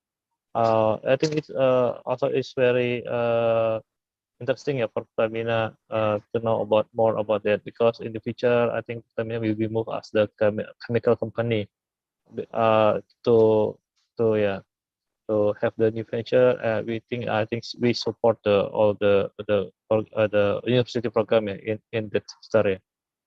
Oh, Pertamina have also have the collaboration with Universitas of Gajah Mada in Desa Getas in Blora to have the plantation about the Malpari, Pongam, Nyamplung, and Kepu also, Pak, Kepu.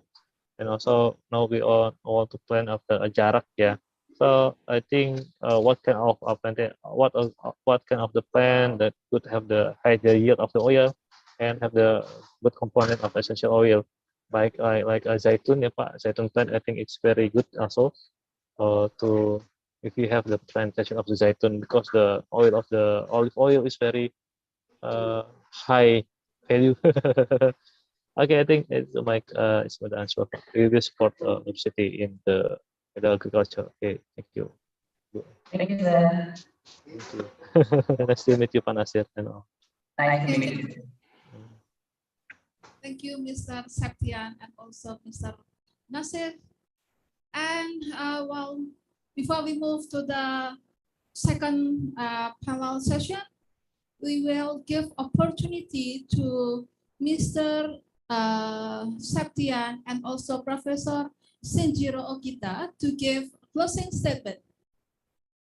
First, please, Professor Shinjiro.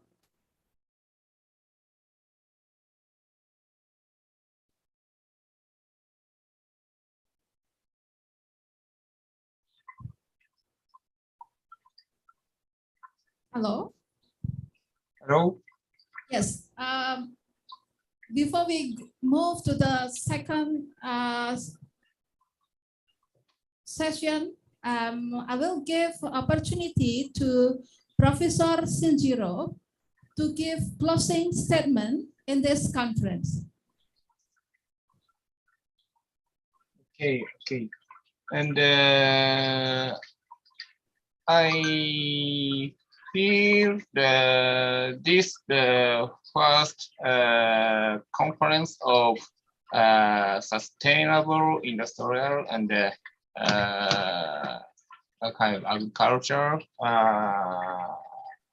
subject is really important, and we have to continuously think and make a new idea.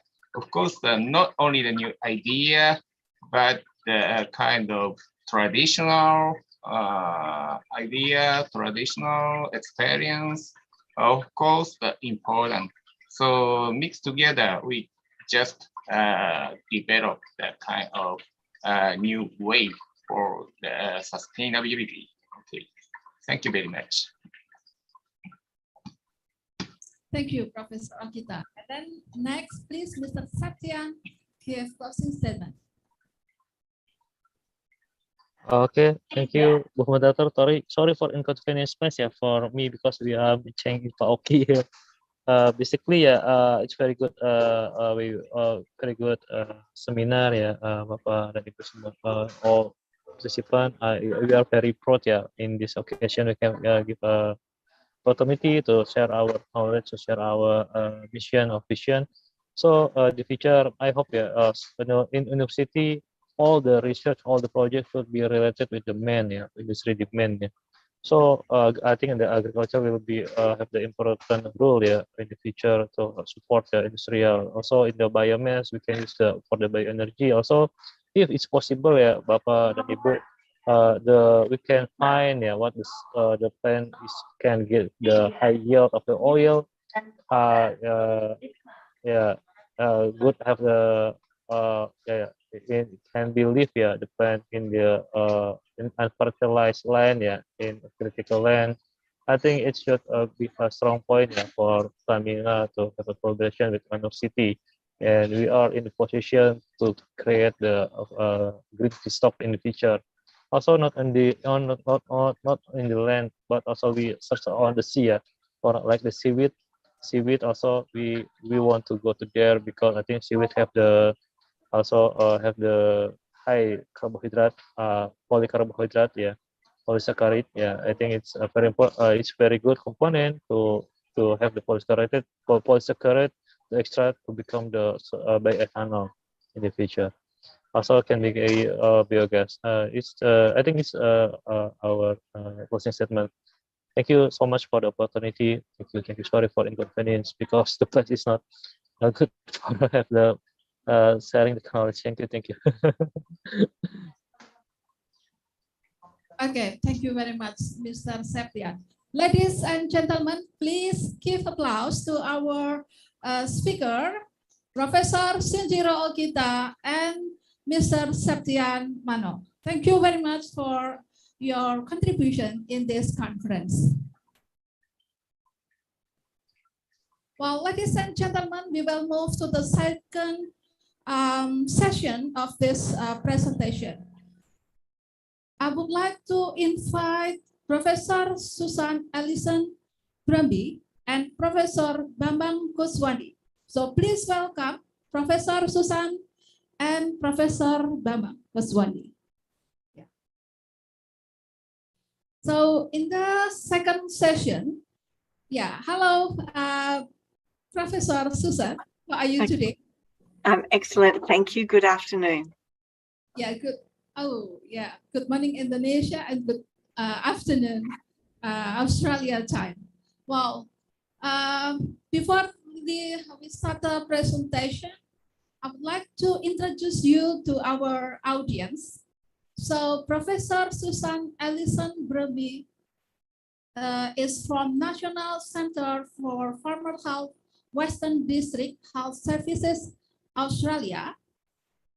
She undertook her PhD in PhD Center for Sustainable Regional Communities, Faculty of Law and Management, Lathrop University, Australia.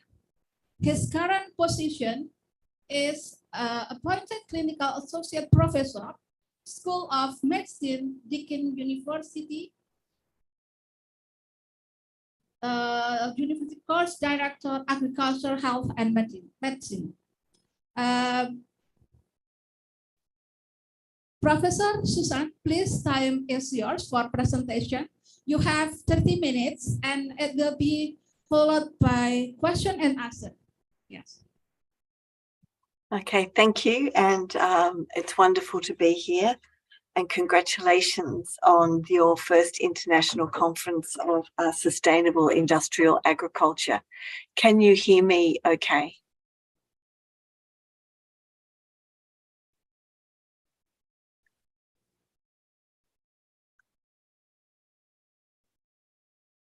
Can everybody hear me?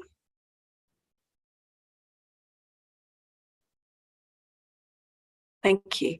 I will share a screen and tell you a little bit about the National Centre for Farmer Health, and also really wanted to share with you a project that we had been working on looking at measuring farm safety. And I think particularly when we're considering the sustainability of any industry or agriculture in particular, the sustainability of the human resource, the human workforce, the family farmers is incredibly important.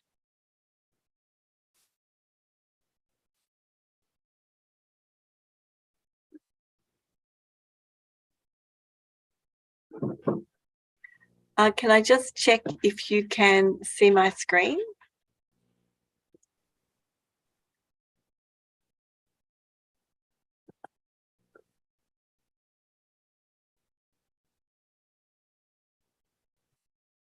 Can everybody see that okay? Thank you. So today I did want to tell you a little bit about our Centre for Farmer Health, and then also share with you some of the challenges I think that we all face when we're looking at the sustainability of agriculture.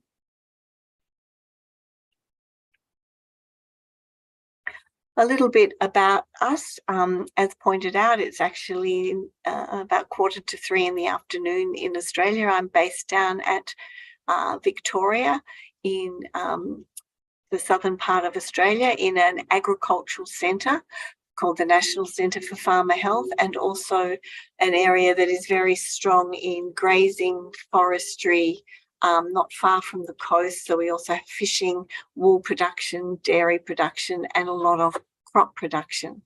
Unlike Indonesia, Australia is a very large island, but a small continent, and certainly we don't have masses of islands, which in some ways possibly makes us easier to manage in that regard. Our population is clearly far less than yours, and some of the challenges for us thinking about the sustainability of agriculture is actually around isolation and distances. We're a highly literate population with around 99% of our population literate, but we also do have a lot of mining and resourcing of for minerals, gold, coal, etc., gas that is currently still underway in terms of utilising some of our natural resources. I'm based right down in the bottom near 300 kilometres west of Melbourne. The centre itself is actually a partnership between a regional health service, which is Western District Health Service, and Deakin University School of Medicine. The centre itself was established in 2008, and it was very much to focus on improving health, wellbeing and safety of farmers and their families.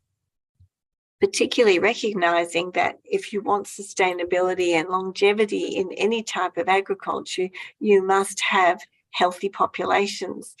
And I would love to be able to so strongly reinforce the pleasure it has been working with the University of Jemba for nearly 6 years now, and doing partnership work and seeing the very strong promotion and focus on actually looking at the human health in farming and in farming families and farming systems, and my particular appreciation of the work that Dr. Irma has done over the years with us and the value of this partnership. So very much we're looking at the human resource in agriculture. How do we look after our farmers, our farm employees, our farm families? And we all know that wherever you are in the globe, the rate of injury, the rate of death, the rate of premature shortening of life is higher in farming and rural populations. Our key strategic goals for the centre are very much to grow and make, I guess, really lift the idea of farmer health as a serious discipline and how important it is to the agriculture sector, and also work internationally and get more people thinking about farmer health. We wish to continue to engage and work with people, and we also want to be known as a trusted brand and trusted people to work with. We have 5 key pillars here at the centre to work around farmer health. That is education and training, and we run a graduate certificate in agricultural health. But we also do a lot of work with farmers and farm families at field days, or where they're learning about improving their pasture or increasing their animal production. We will be there working with the farmers to talk to them about looking after themselves as well as their livestock or their pastures or their crops. We undertake a lot of research. We also work with agribusinesses to help them think about how they're also looking after their customers who may be farmers. So that might be, we work with the departments of agriculture, we work with best wool, best lamb groups, we work with dairy manufacturing companies and things like that to actually help them think about how they're looking after their customers or their farmers as part of their own business success. We work very hard with trying to make as many things as we can available also on social media, through our website, through our Instagram, through Twitter, through Facebook, through a variety of different methodologies so people can access and also get it in different languages. And we also work really hard to make sure whatever projects or funds we're using, that we always have farmers and agricultural and health people included. So we always make sure that we are working hard with our farmer population.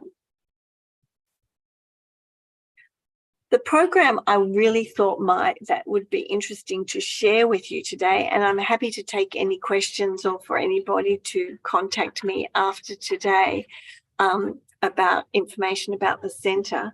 But I really wanted to share about thinking about farm safety and farm safety culture and what does that mean. And given this was your first conference on sustainable industrial agriculture, I thought this would be a good one to share with you some of the work that we've just recently only just been completing.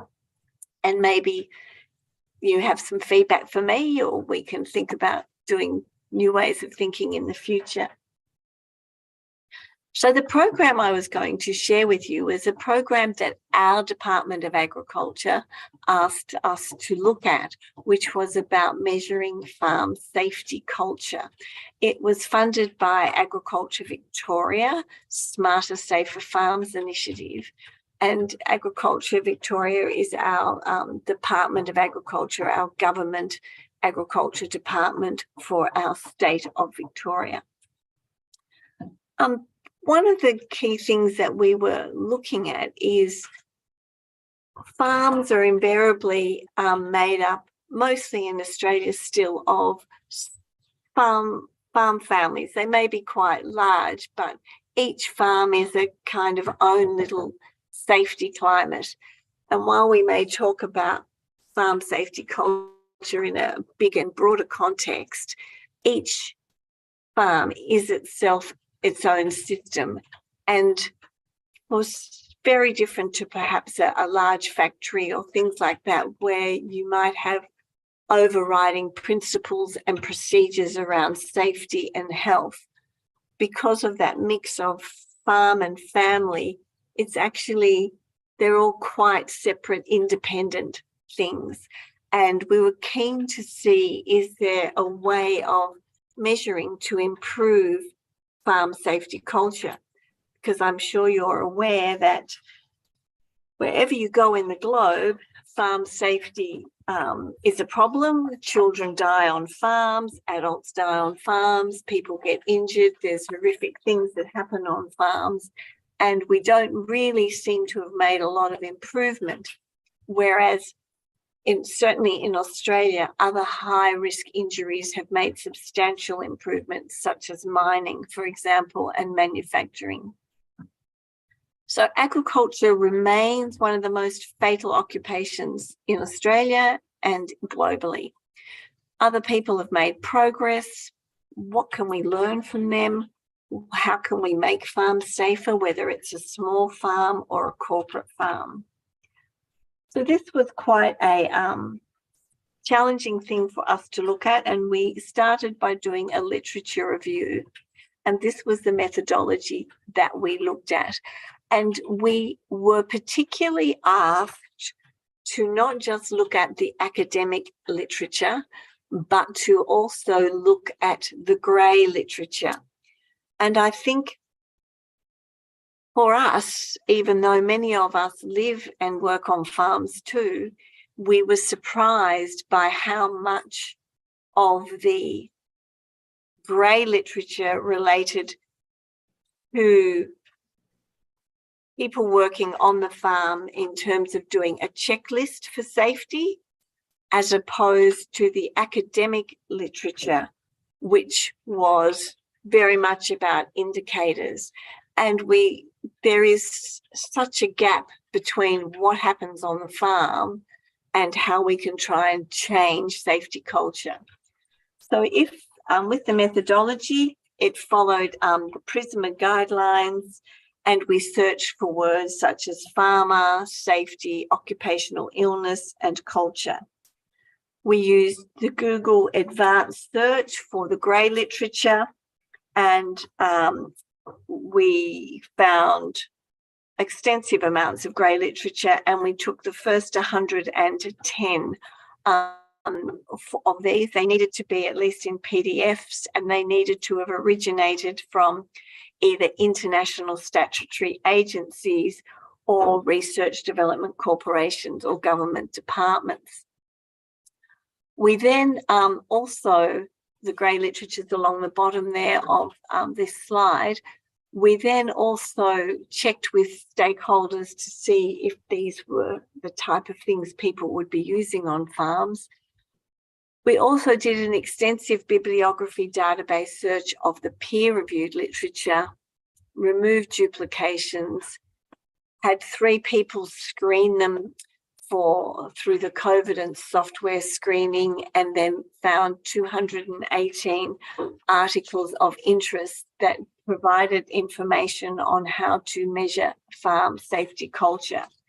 We did also look at other industries that were being successful.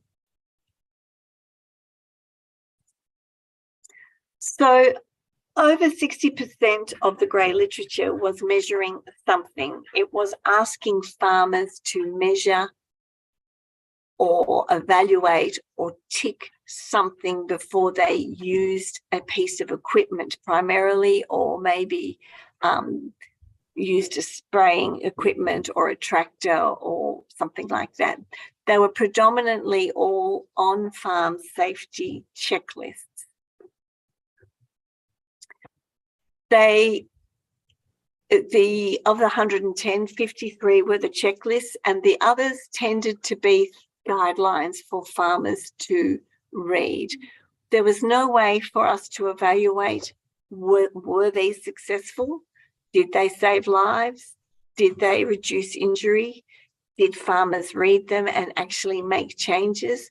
There was absolutely no evaluation available anywhere of these checklists. And yet they are very widely distributed.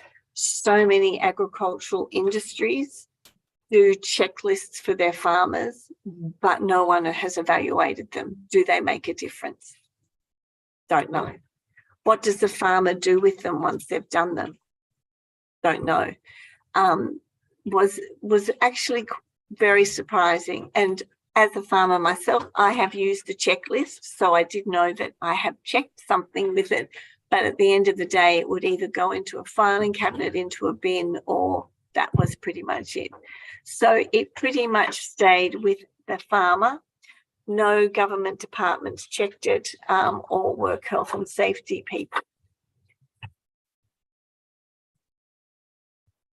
So there's a complete lack of evaluation of these checklists. We don't know what percentage of farmers use them, even though, as I said, they are very widely available.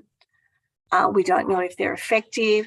We don't know whether or not people change their attitudes of safety over time, even though there has been a significant amount of investment into developing these checklists. Our feeling about the academic literature was that farm safety culture is measurable, but again, it is in its infancy, and that other industries such as mining, for example, had actually progressed a long way in terms of making their culture around safety much better. We found some very interesting programs. The Certified Loggers program, which I think was an American one, the Kentucky Cattlemen's Association from Manitoba, and Vital Capital Index, which was an insurance company, had used a variety of ways to try and measure or improve deaths and fatalities and injuries, and had inadvertently improved culture by actually doing education. So certified loggers, which were foresters, made it that everybody that wanted to be a logger had to meet a minimum education standard and actually be on an internet, on a big database. So if you wanted a logger, you got one from certified loggers and knew that they had met a set standard. What was interesting for that particular situation was their whole safety culture improved, their fatalities decreased, and their injuries decreased.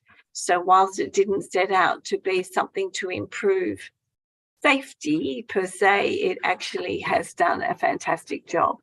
The Vital Capital Index was an interesting one that had been used previously in lots of other different industries, but had found agriculture very, very difficult to engage with.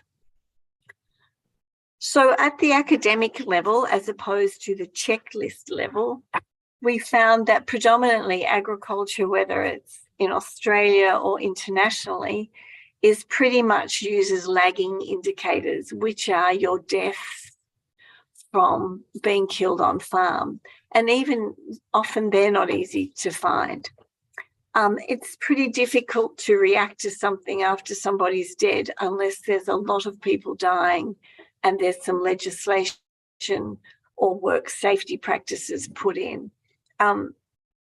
What was really interesting is looking at the high-risk industries such as nuclear, mining, that have actually moved into proactive leading indicators. And that was using things like people's attitudes to safety. Do they feel safe to be able to report a near miss? Do they believe that if they're concerned about a work safety issue, people will take notice? Is reporting of incidents proactively encouraged? Do people feel they can raise issues? And it also was you looking at indicators of age, productivity, and variety of lengths and surveys. So when we looked at all the peer-reviewed literature, we basically found that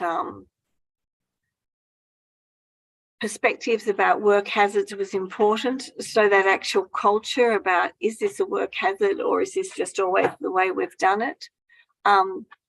Work in the UK and Ireland had looked at leadership styles for safety indicators and for safety culture, and people that are likely to,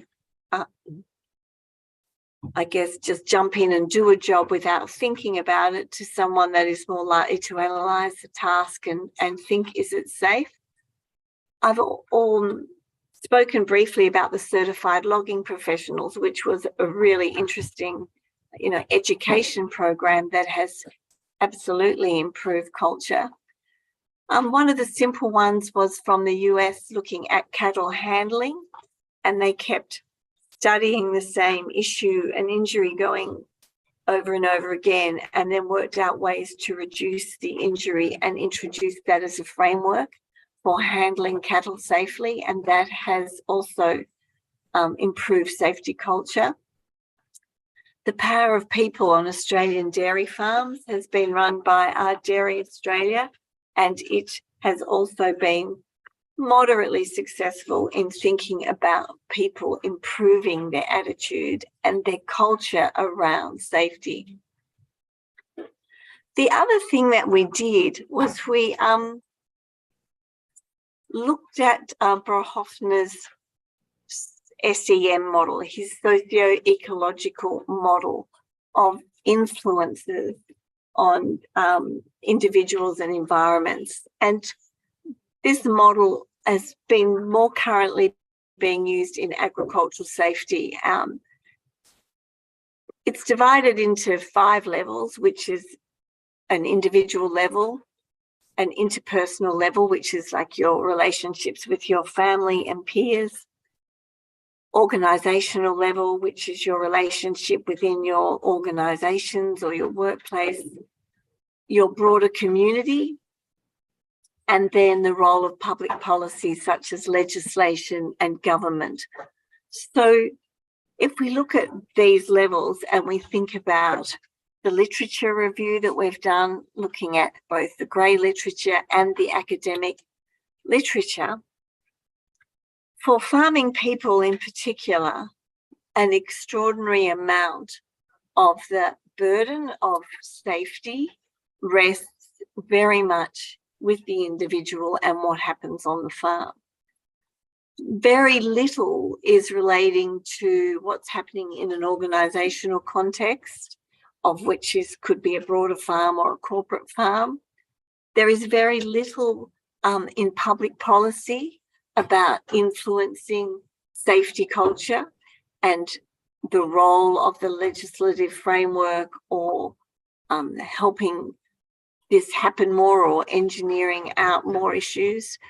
And the community, again, also the farming community also bore a lot of the brunt of the responsibility of safety culture and where it's getting measured.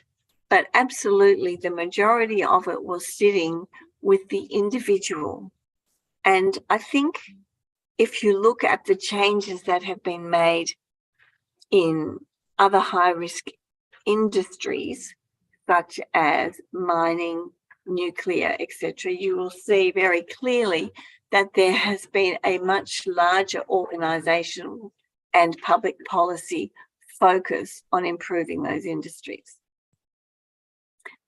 So what's missing?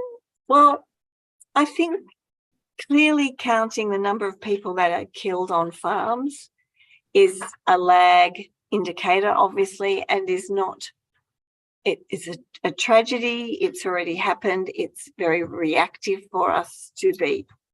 And yes, there's lots of things to learn, but they are the tip of the iceberg.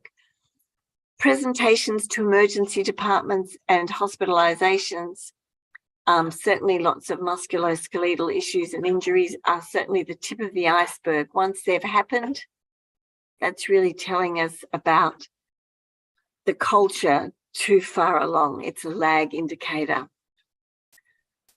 I think we definitely need to get some baseline data around culture. We need a better mechanism to try and measure the lead indicators, which are about, do people feel happy to report? Do they feel they work in a safe environment? Are they rewarded for reporting something that's unsafe? And where does safety legislation fit in, and the right to work and the right to work safely? What else could we look at? Well, insurance claims, maybe surveys, other kind of things. So thinking about it moving forward, lots of research is needed. Clearly, there's a burden on farmers and on checklists, but how do we help our agricultural community and our industry and trusted advisors, whether it's agriculture or your doctor or people working in agricultural health, work together to have this conversation around sustainability in agriculture is needed through a healthy, safe workforce. What's the appropriate investment and what's the appropriate level of working together on this? How do we mix agriculture and health and safety all together? So that's really it for me. Thank you for listening and certainly for inviting me to speak today. As I said, we really value our relationship with the University of Jemba.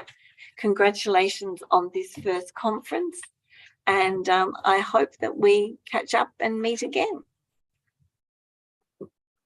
Okay, thank you very much, Professor Susan Bramby, for the great presentation. Applause to Professor Susan Bramby. Wow, it is interesting presentation about measuring farm safety and culture.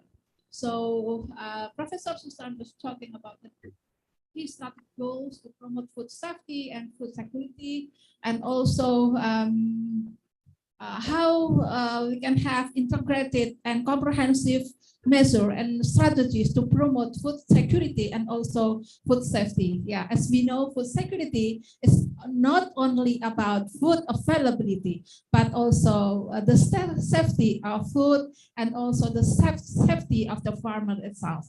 Thank you very much, Professor Susan.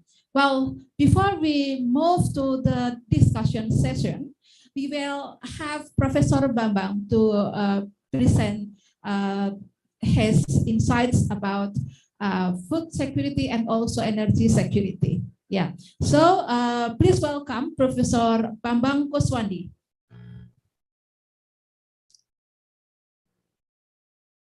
Yes, yeah. All right. Is my presentation already seen by all the viewers? Hello? Yes, already. Okay. Yeah. But I would like to introduce you to the audiences. Okay. Ladies and gentlemen, Professor Bambang Kuswandi is a lecturer at the Faculty of Pharmacy, University of Jember.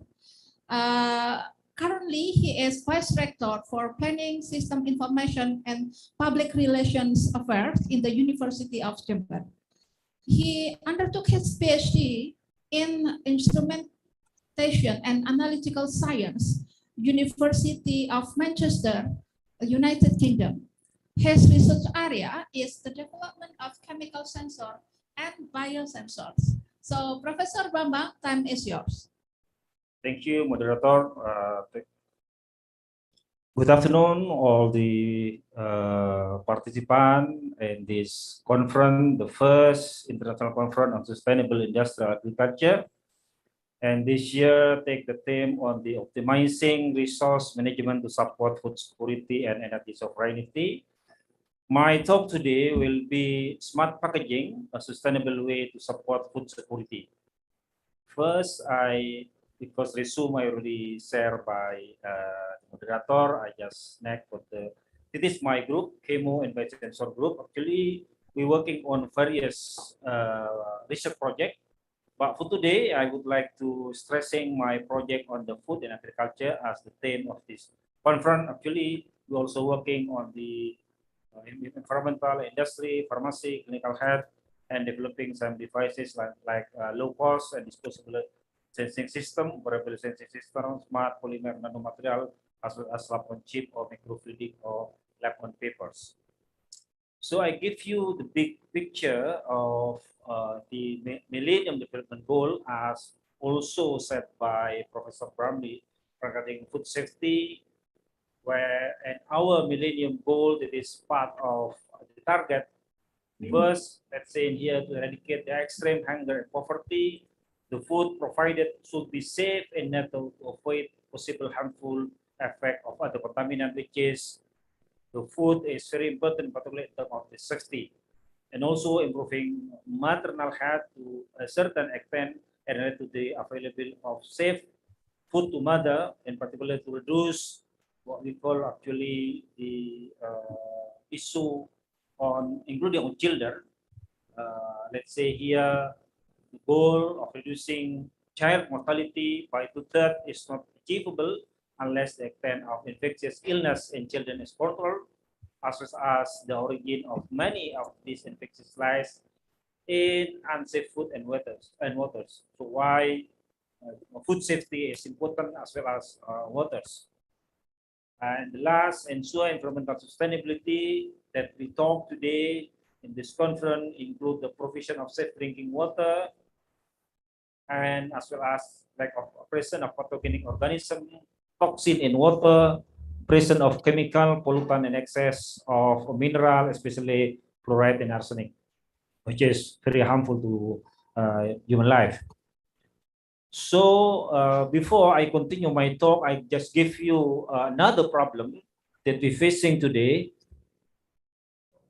My goodness. I don't know why my computer didn't move. Wait a minute. Come on.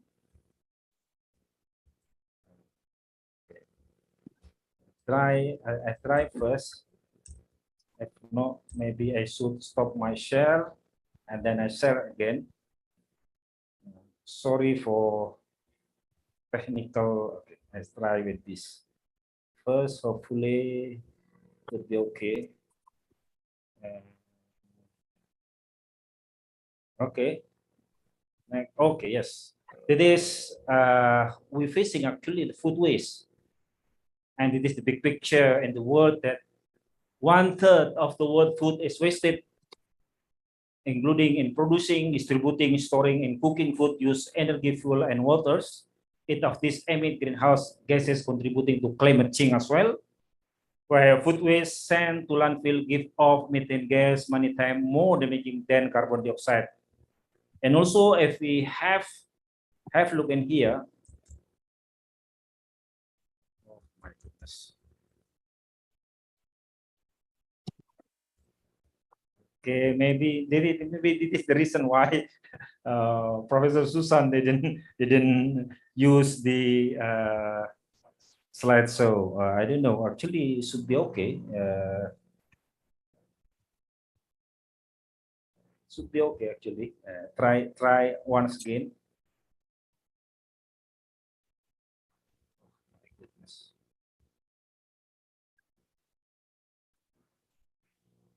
Wait a minute. Wait a minute.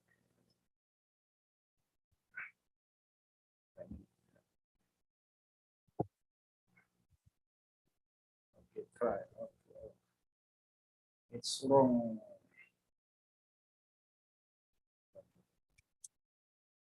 Boleh, boleh.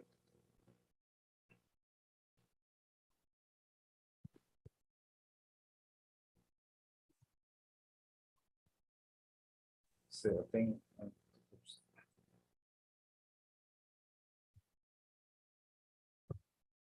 Or maybe I use this. Hopefully it will work. Okay. So is it okay for you now, the audience? Okay. Okay.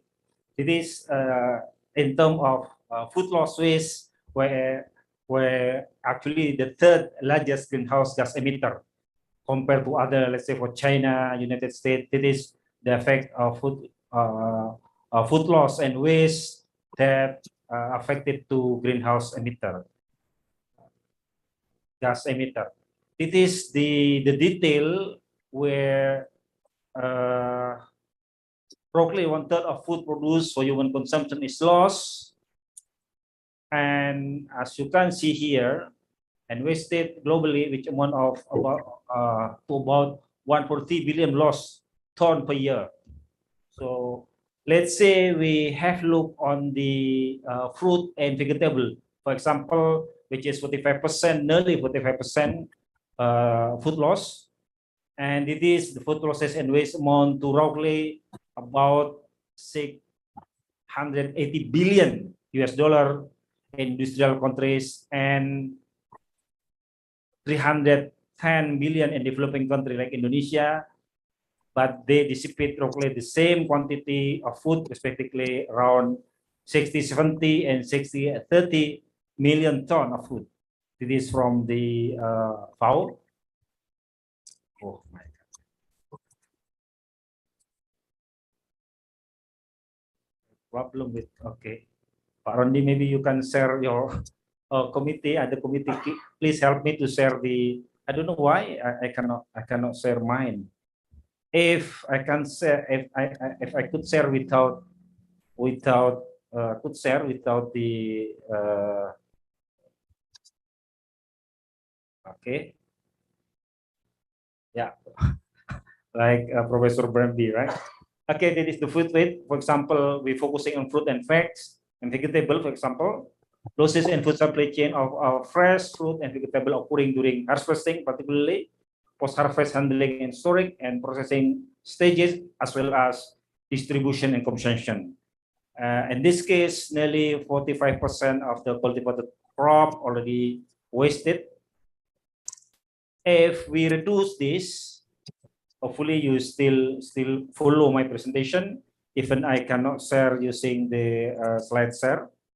Reduction of these post-harvest losses play an important role in sustainable feeding the world population in the future as our MDGs goals.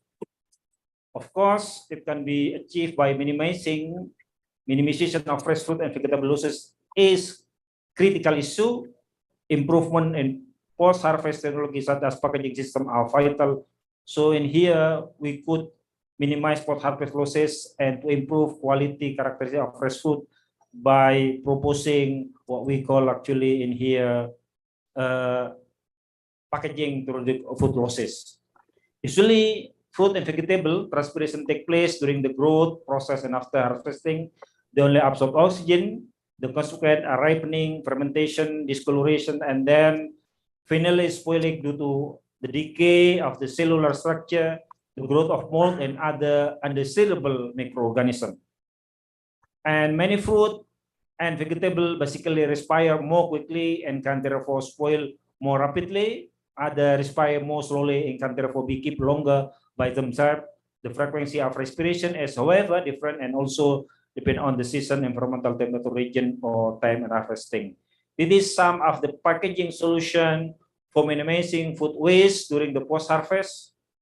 You can see here later on I share my presentation. You can have a look on the detail because my time is not much, maybe around 25 minutes, right? So I just continue. Now in our group we have proposing advanced packaging system, which is using this appropriate packaging material and advanced packaging system need to be developed to reduce post-harvest losses and increase the shelf life and fresh fruit and vegetable.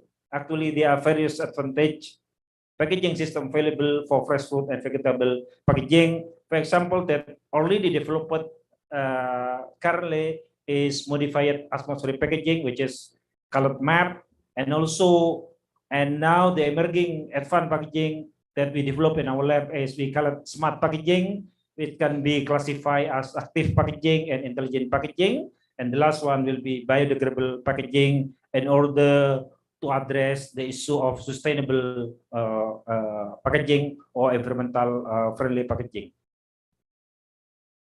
This is the concept of the MAP. MAP is packaging concept based on modifying the normal composition of the air surrounding the product in package, so that by using this, the shelf life of fresh fruit and vegetable is prolonged with help of MAP by controlling level of oxygen, carbon dioxide, as well as within the packaging product. It slows the spoiling of fresh fruit and vegetables. And the MAP technique can be divided into, the first is passive MAP and the second is active MAP. Where in the passive MAP, there is present rate of fresh food, fresh product, the permeability of the packaging material are the most important parameter. The desired atmosphere developed naturally as a result of respiration of fresh product and the diffusion of gas through the film. While in active MAP, the gas and the package are replaced with the desired mixture of gases.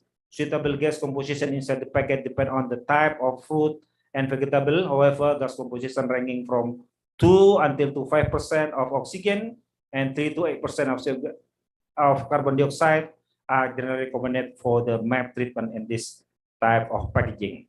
So the shelf life of the fruit, for example, and vegetable can be enhanced in terms of MAP. For example, usually from 2 to 3 weeks to become a month and maybe more, like in this table.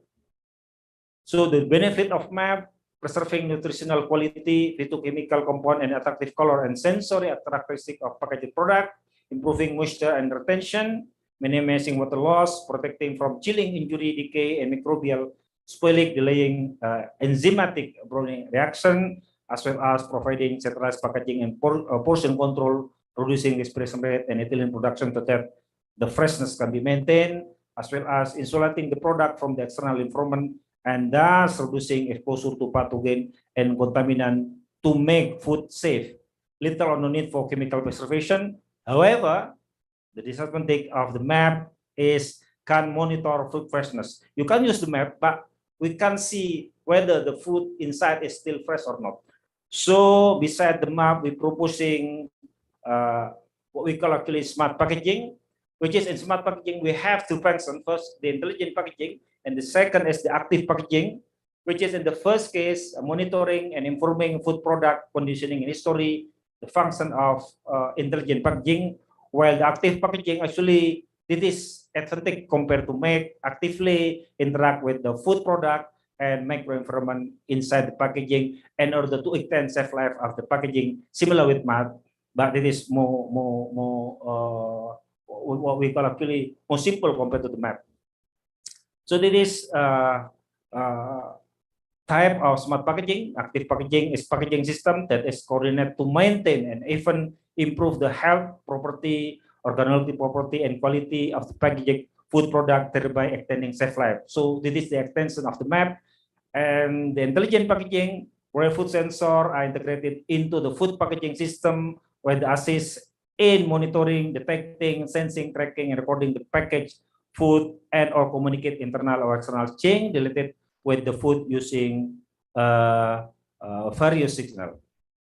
It is example of active packaging. You can see here, it is without active packaging. It is with the active packaging, which is the fruit can be stay longer and also more safety compared to just using the usual unconventional packaging. This A, for example, in active PET packaging, and the B is antimicrobial PET packaging of the peach, for example, in this case. You can also later on, this type of active packaging system used for fruit and vegetable, including in here edible coating. You can see like apple, sometimes they have the edible coating. You can see like the, what you call it, like wax. Actually, this wax is antimicrobial, but this is also edible. So that usually people, when you eat the apple, just squeeze the apple and your, let's say for example, in your clothes.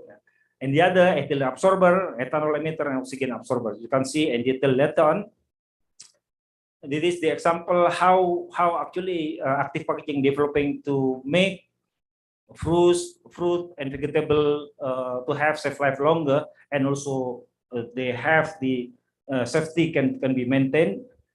And later on, intelligent packaging, which is, as I said earlier, that can be defined as packaging that contain external or external indicator to provide information about aspect of the history of the package and the quality of the food. Using intelligent packaging, you can see whether the food, in particular fruit and vegetable, already fresh or not, or already spoiling. I show you later on the example of this type of technology. It is the application of intelligent food packaging you can use for as a freshness indicator, for example, leak indicator, and also time temperature indicator, that to make sure that the food that you consume are already safe. So there is many type of the intelligent packaging that capable of carrying out intelligent function and like detecting, sensing, recording, tracing, communicating, and also to facilitate decision making. In particular, in terms of fruit, for example, mango, you can, by using the intelligent packaging, you can select which type of ripeness of the mango that you can select when you want to consume.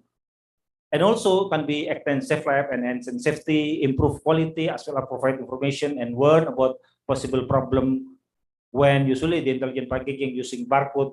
When the barcode is scanned and the scan can work, meaning that something wrong in the food and the vegetable. It is the other type of three type of intelligent packaging I use: improve product and product value, provide more convenient because you can communicate with your food, and provide protecting against theft, counterfeiting, and tampering. So this is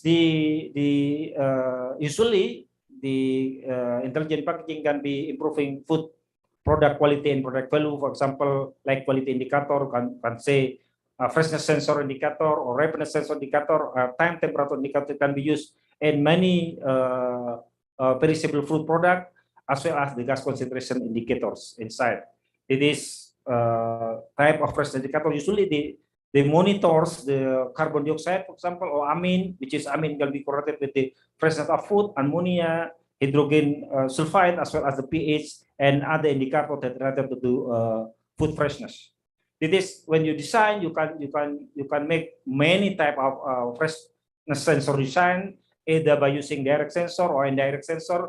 Using direct sensor, you can make like freshness sensor, ripeness sensor, leak indicator, or microbial. While the indirect sensor, you can make the RFID, temperature indicator, or time and temperature indicator. This type of many type of the freshness sensor. This is the principal direct freshness sensor indicator for food packaging, where the food can be later on can be using the quality marker, where the sensor could detect the quality of the marker as the freshness sensor.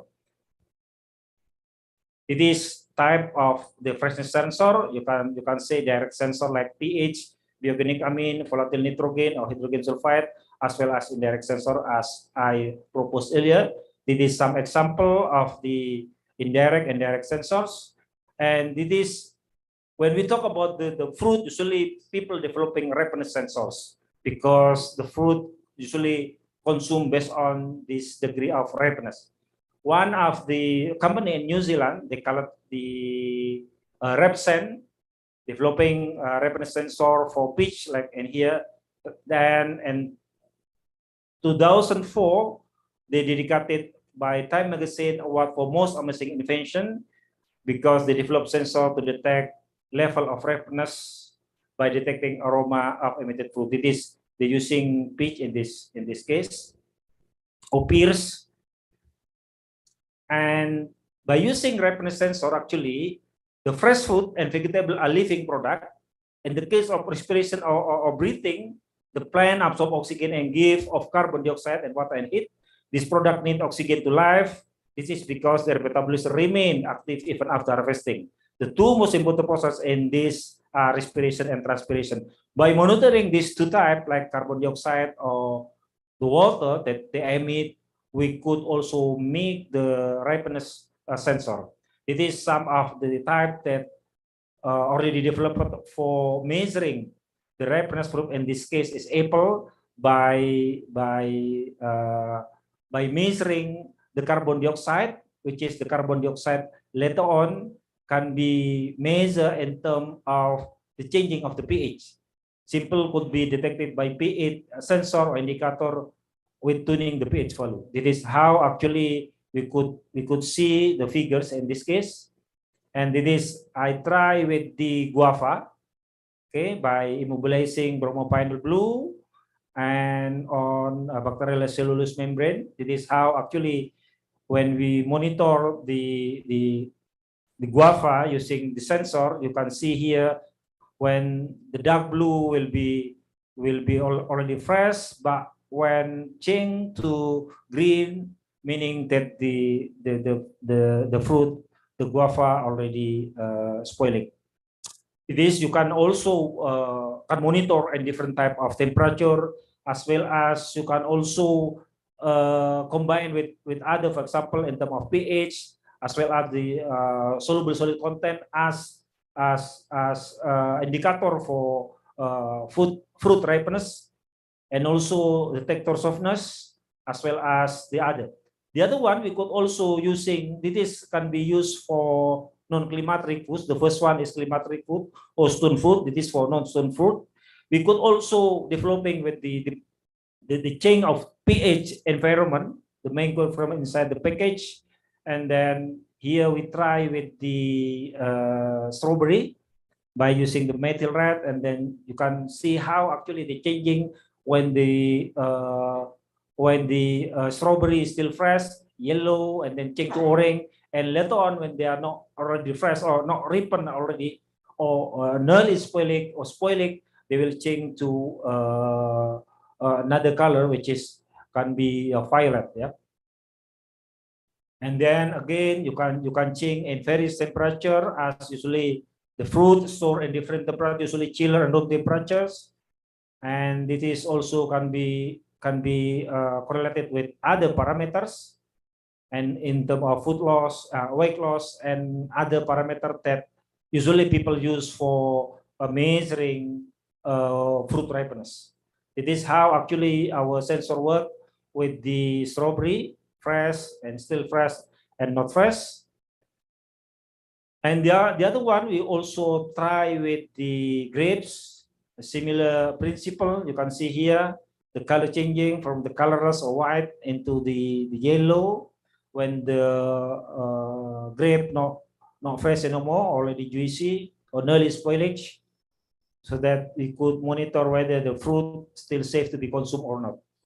And again, you can measuring in different temperature, as well as you can correlate it with other parameters. That is, you can see how actually the sensor easily can be integrated in the package for the fresh, still fresh, and not fresh. And also we try with the avocado similarly by using the dual sensor. You can see how it could be easily to distinguish the sensor compared to single sensor. It is how actually our sensor work with the avocado. And the other, we also developed biodegradable packaging, where usually we using material that suitable to fruit and vegetable as a packaging. And it is how usually we can use strat, cellulose. Of course, you can use other biodegradable material, ketosan, polycarbolactone, PCl, or polylactic acid, and also polyhydroxybutyrates as the biodegradable packaging. And also you can also use the edible material like bacterial cellulose, or Indonesia we call this nata de coco. Then we could make our sensor edible. Yeah, we combine this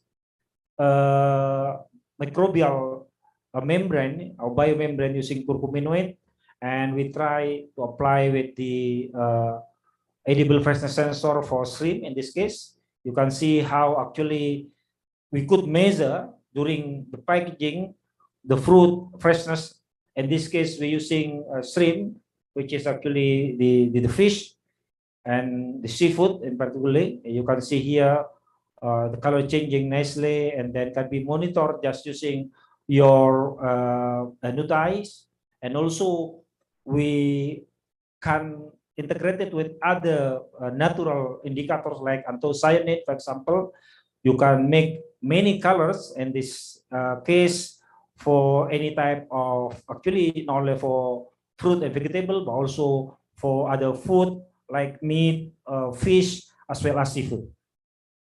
This is how actually the anthocyanin from the Brassica aloracea used as the anthocyanin toward the pH changing here.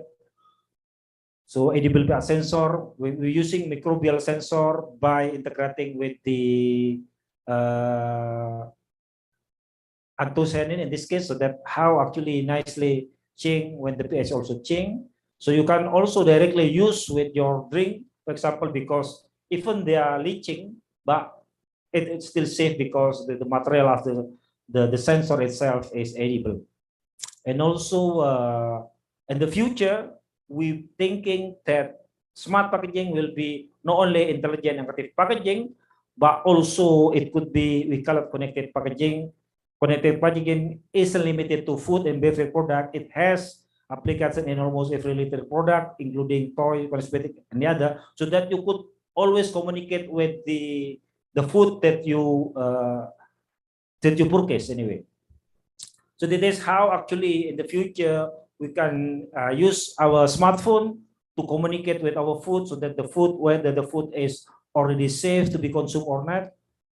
And now currently we are also developing the sensor array, so that to make the, what you call it, the freshness of the food more accurately compared to just using one or two sensors. In the future, we can make with the neural network, artificial intelligence, for example, to make our prediction more accurate compared to just using single or dual sensors.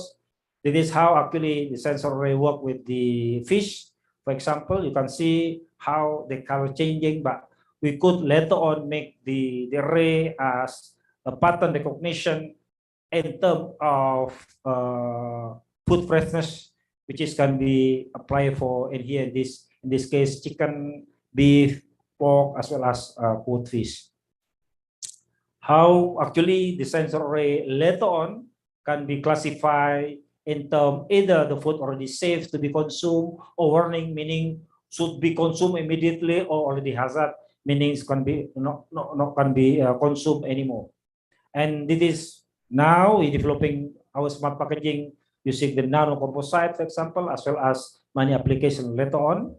And it is how actually we could actually hopefully I can be sorry, back to the first one again.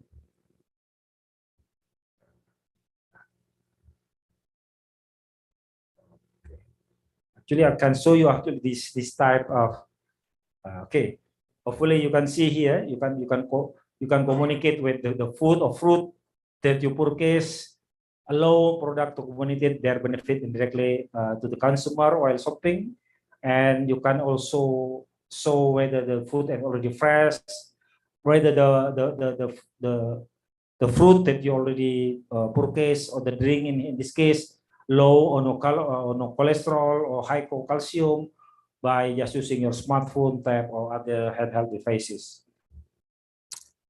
And last one, as conclusion, smart packaging is sustainable approach to support food security, which is in developing readily, benefit and product quality and safety, save life, and more efficient supply chain management to have outweigh production costs. Further research is necessary to develop low-cost smart packaging and biodegradable, and smart packaging offer enormous potential for commercial application to improve supply chain management and guarantee product quality for consumer. And smart packaging play an important role in the near future, particularly as it also support the compatible with Revolution Industry 4.0. Thank you for the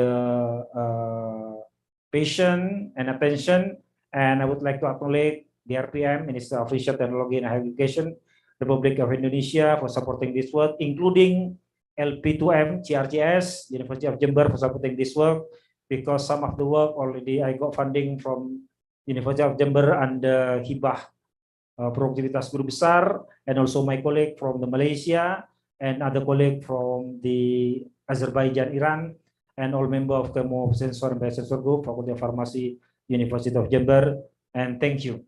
Assalamualaikum warahmatullahi wabarakatuh. Okay, thank you very much, Professor Bambang Kuswandi. The presentation is really great. You gave us the big picture about food waste globally in developed and developing countries and how to solve the problem by proposing smart packaging. That's for supporting or it is a sustainable way to support food security. Okay, ladies and gentlemen, I will give opportunities to audience to give questions directly to the speakers. Please raise your hand. Okay, we have Mr. Nasir. And then next, please.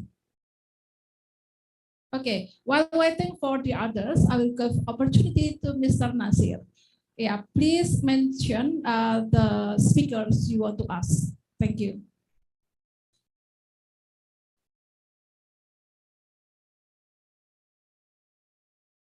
Yeah, Mr. Nasir, time is yours.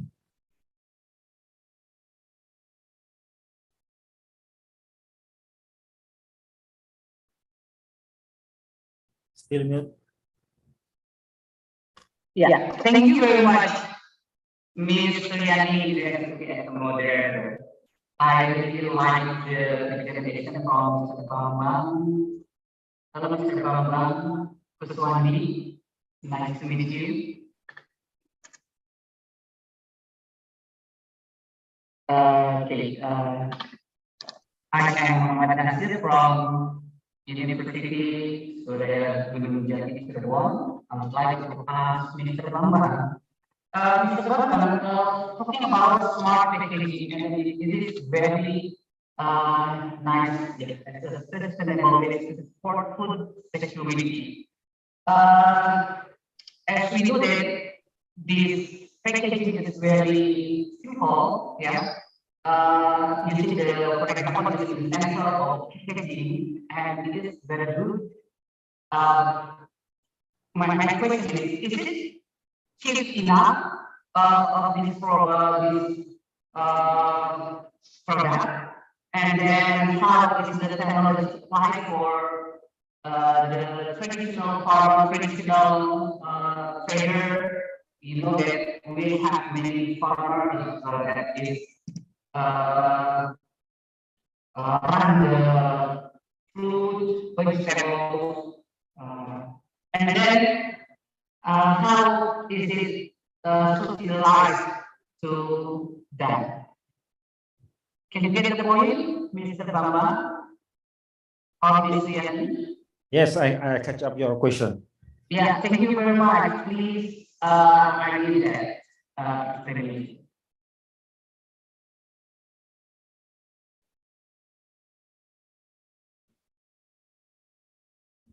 May I answer question directly? Yes, Okay. yes, yes, please. Thank you, Mr. Nasir. Actually, in terms of safety, the intelligent packaging is, of course, it's safe. Usually, when we use natural indicators, for example, as well as the biomembrane, which is actually edible, as well as the anthocyanin also edible, so that when we use, even if the sensor unintentionally, let's say, eaten by the children, for example, who also consume, let's say, when they took the fruit from the package, and then unintentionally they also take the sensor and eat. So the why we call it actually the sensor is edible, which is actually sensor can be eat because it came from the material that edible. And the other actually they are simple. If you didn't use, let's say, edible material, you can use unedible material, because the sensor cannot contact directly with the food inside the packet. They just only monitor the what you call it, the atmosphere inside the packet, so that it not directly contact with the food. So in terms of safety, again, it will be safe because they are not directly contact with the fruit. But when you would like to use direct contact with the fruit, I suggest to using the edible sensor, which is even the sensor can be eat as it made from the edible material. Thank you. Okay, thank you. Sir. And we still have time. Yeah. The second question, Miss Suryani. Yeah, sorry, Mr. How Your voice there is is question. yeah, your voice is echoing. So please, could you write your comments or feedback in the chat room? Sorry about that. Yeah. Thank you. Okay. While waiting for Mr. Nasir to write in the chat room, I will invite offline audience to give questions. If you have any question, please give or deliver your questions. Is there any question from offline audience? Okay, yes, from yeah. Agung. Yes, okay. Agung, time is yours.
Thank you for the nice question. The first, actually, yes, the most handicap to apply intelligent packaging Indonesia, smart packaging Indonesia, because many vendors or seller, when I propose this type of technology, they always say using current technology, their product already can be sold. That is the first one. But because actually this technology, in particularly in Europe, USA, as well as in Australia, I think there are many vendors and big company already apply this type of smart packaging technology. And the other, actually, the plastic now, the move we using what we call actually biodegradable plastic. As I said earlier in my presentation, you can use polylactic acid, for example, as so, and also you can blending with waste from the food to make a biodegradable plastic, so that not competitive or not competition with our food that we eat anyway. So actually we move rather than using plastic now, we're moving to what we call actually biodegradable plastic, which is actually not really plastic. Yeah, it is look like plastic, but not plastic like polylactic as PLA. As we usually use in current situation, but using biodegradable plastic, even the plastic can be biodegradable within 2 weeks or maximum within a month. That is the issue, the idea why we should move to make packaging also as biodegradable packaging. Thank you. Okay, thank you very much for the answer, Professor Bambang. Do you have feedback? Okay, then for Professor Susan, are you still here? We have question for you. Okay, one question from my colleague. In your study, it seems that the individual has the highest percentage of the study. What is the factors from the individual in terms of developing farm safety culture? Please, Professor Susan, to answer the questions. Thank you.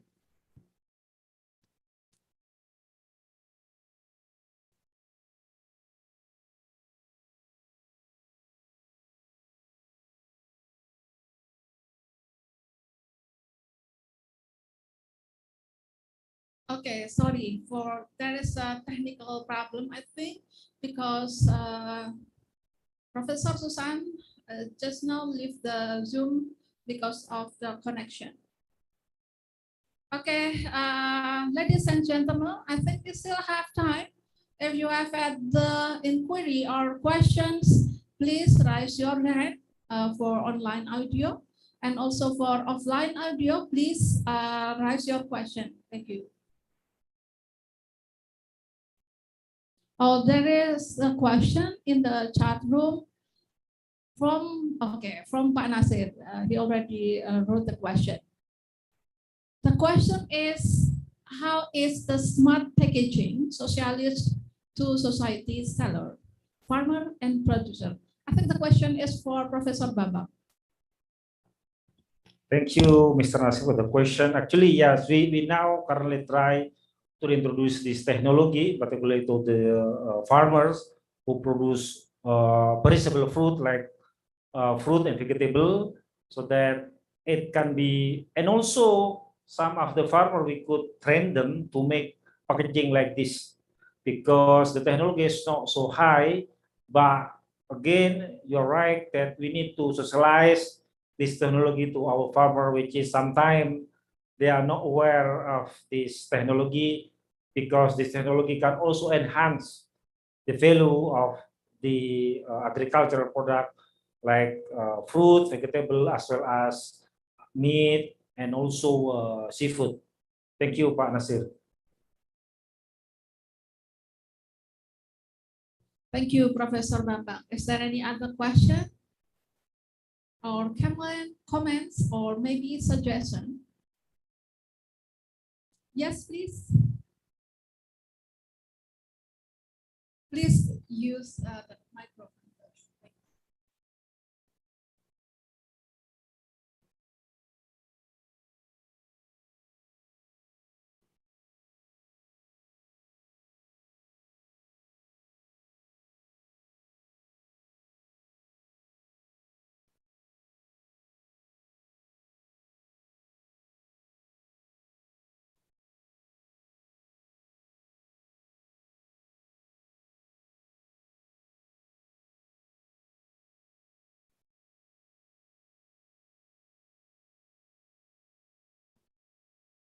Thank you for the nice question. Actually, yes, there are many big company like Tetra Pak that already produce this type of smart packaging technology, which is can be, of course, when you developing the packaging, of course, the packaging itself, the cost it should be, what you call it, lower compared to the fruit itself or compared to the food itself. But yes, in mass production, there are many companies already developed this. But again, mostly consumers still from the what you call it, a big company that have also agricultural business. Indonesia, maybe Tetra Pak also developed this type of like time temperature indicator that can be see whether the fruit already what you call it, abuse certain temperatures. You can also monitor during the package. So this is very nice, and also they give actually both benefit from the consumer itself and also for the producer. The producer can sell when the fruit can be sold at certain price, for example, but when the fruit already, what you call it, reduce the quality in terms of freshness, for example, then later on they can make a discount, right? And also for the consumer point of view, the consumer can select which usually like women, yeah, usually they more selective compared to the man, like bapak, yeah, right?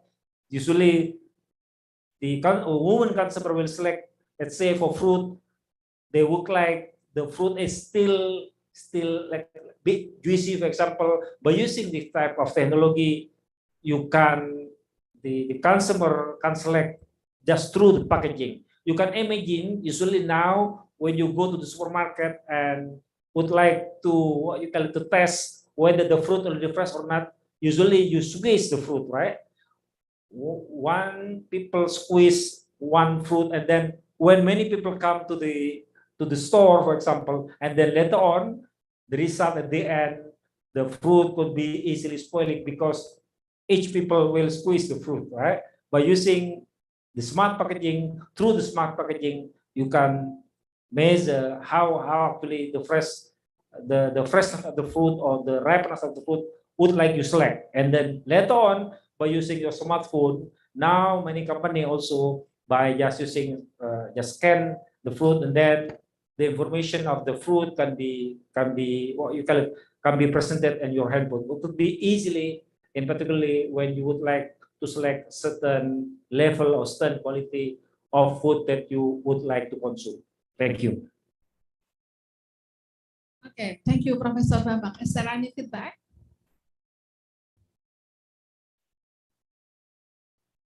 All right.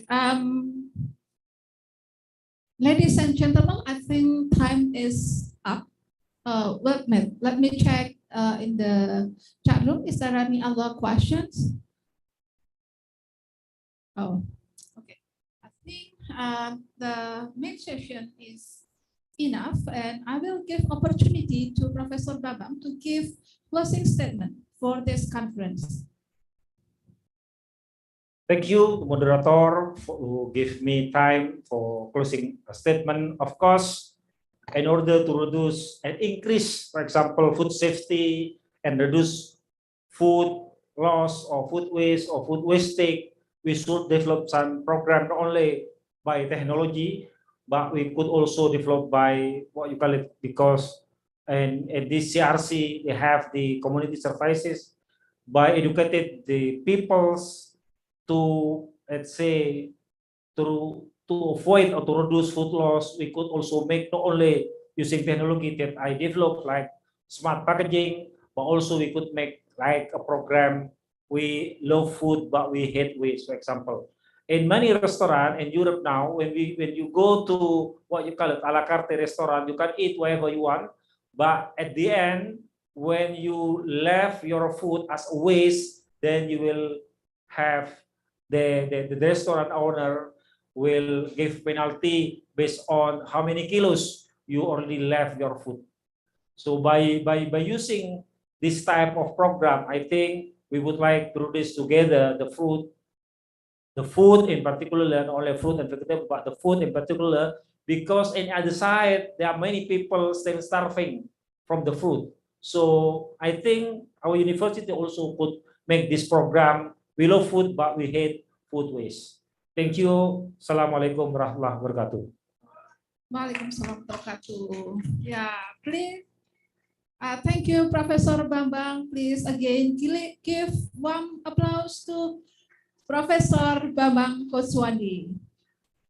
Okay, ladies and gentlemen, it's time for me to wrap up the discussion during the conference. Since food and energy are crucial for human life, it is important to find strategies to promote food security and energy security. Biotechnology and agriculture are alternatives for promoting food security. Moreover, food security is not only about food availability, but also food safety. And also how to promote energy. It is important to convert from fossil energy to bio energy. Lastly, we do hope that as academicians and also practitioners, we can contribute to promote food security and energy security for human life and also to save the earth. Lastly, thank you very much for attending this conference. See you in the next conference. Thank you. Assalamualaikum warahmatullahi wabarakatuh. I give the floor back to the MC. Thank you.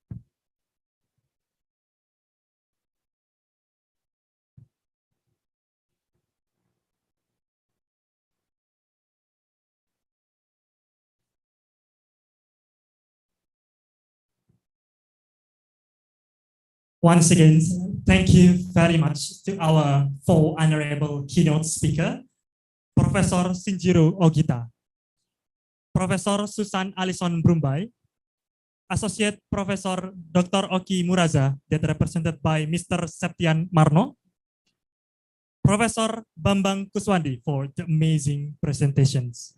And thank you very much to Mrs. Suyani Indrastuti, PhD, for moderating these sessions.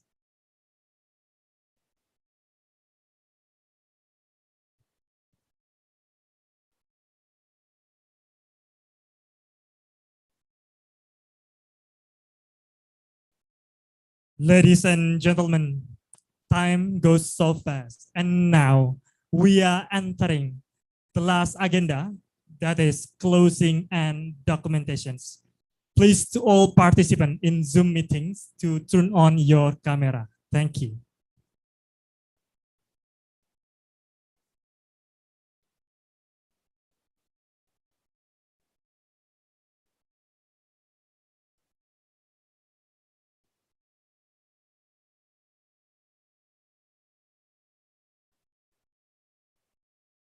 Ladies and gentlemen, the online participants, please to turn on your camera and the committee will take your picture. Thank you.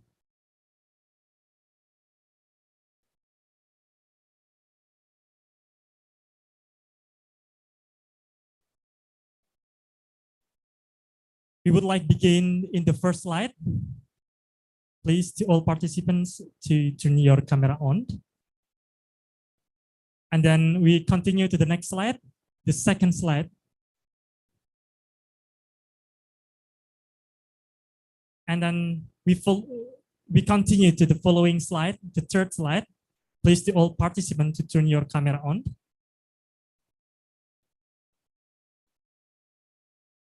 Thank you very much, ladies and gentlemen. And we are now, we'll have a documentation session for the offline participants, also with our honorable committee, as well as keynote speaker here.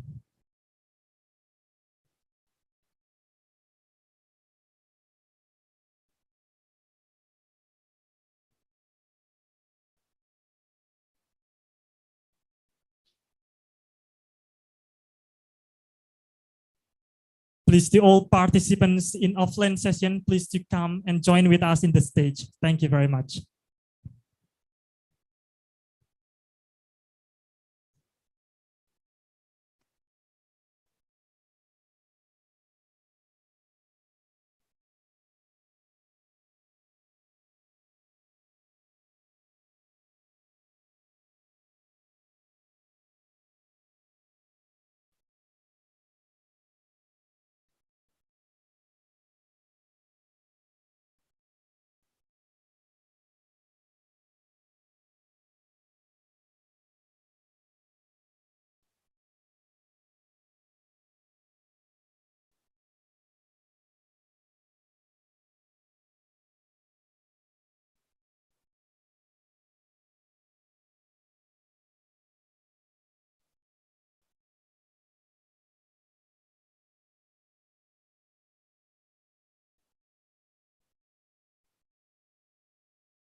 Thank you very much, ladies and gentlemen.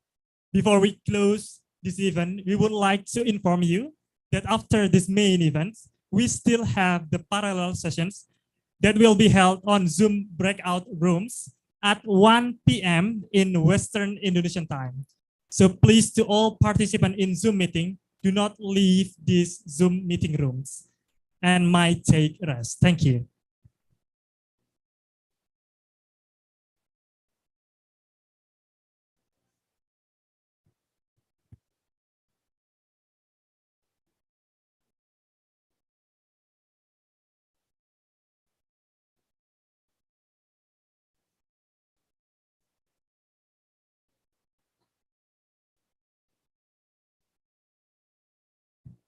Ladies and gentlemen, finally, this is the end of the first International Conference on Sustainable Industrial Agriculture 2022.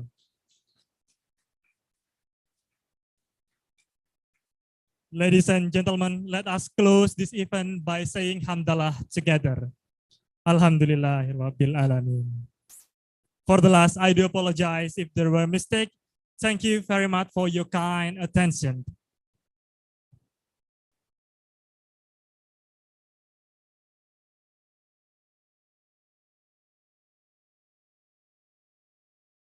See you again in the second International Conference on Sustainable Industrial Agriculture 2023. Wassalamualaikum warahmatullahi wabarakatuh.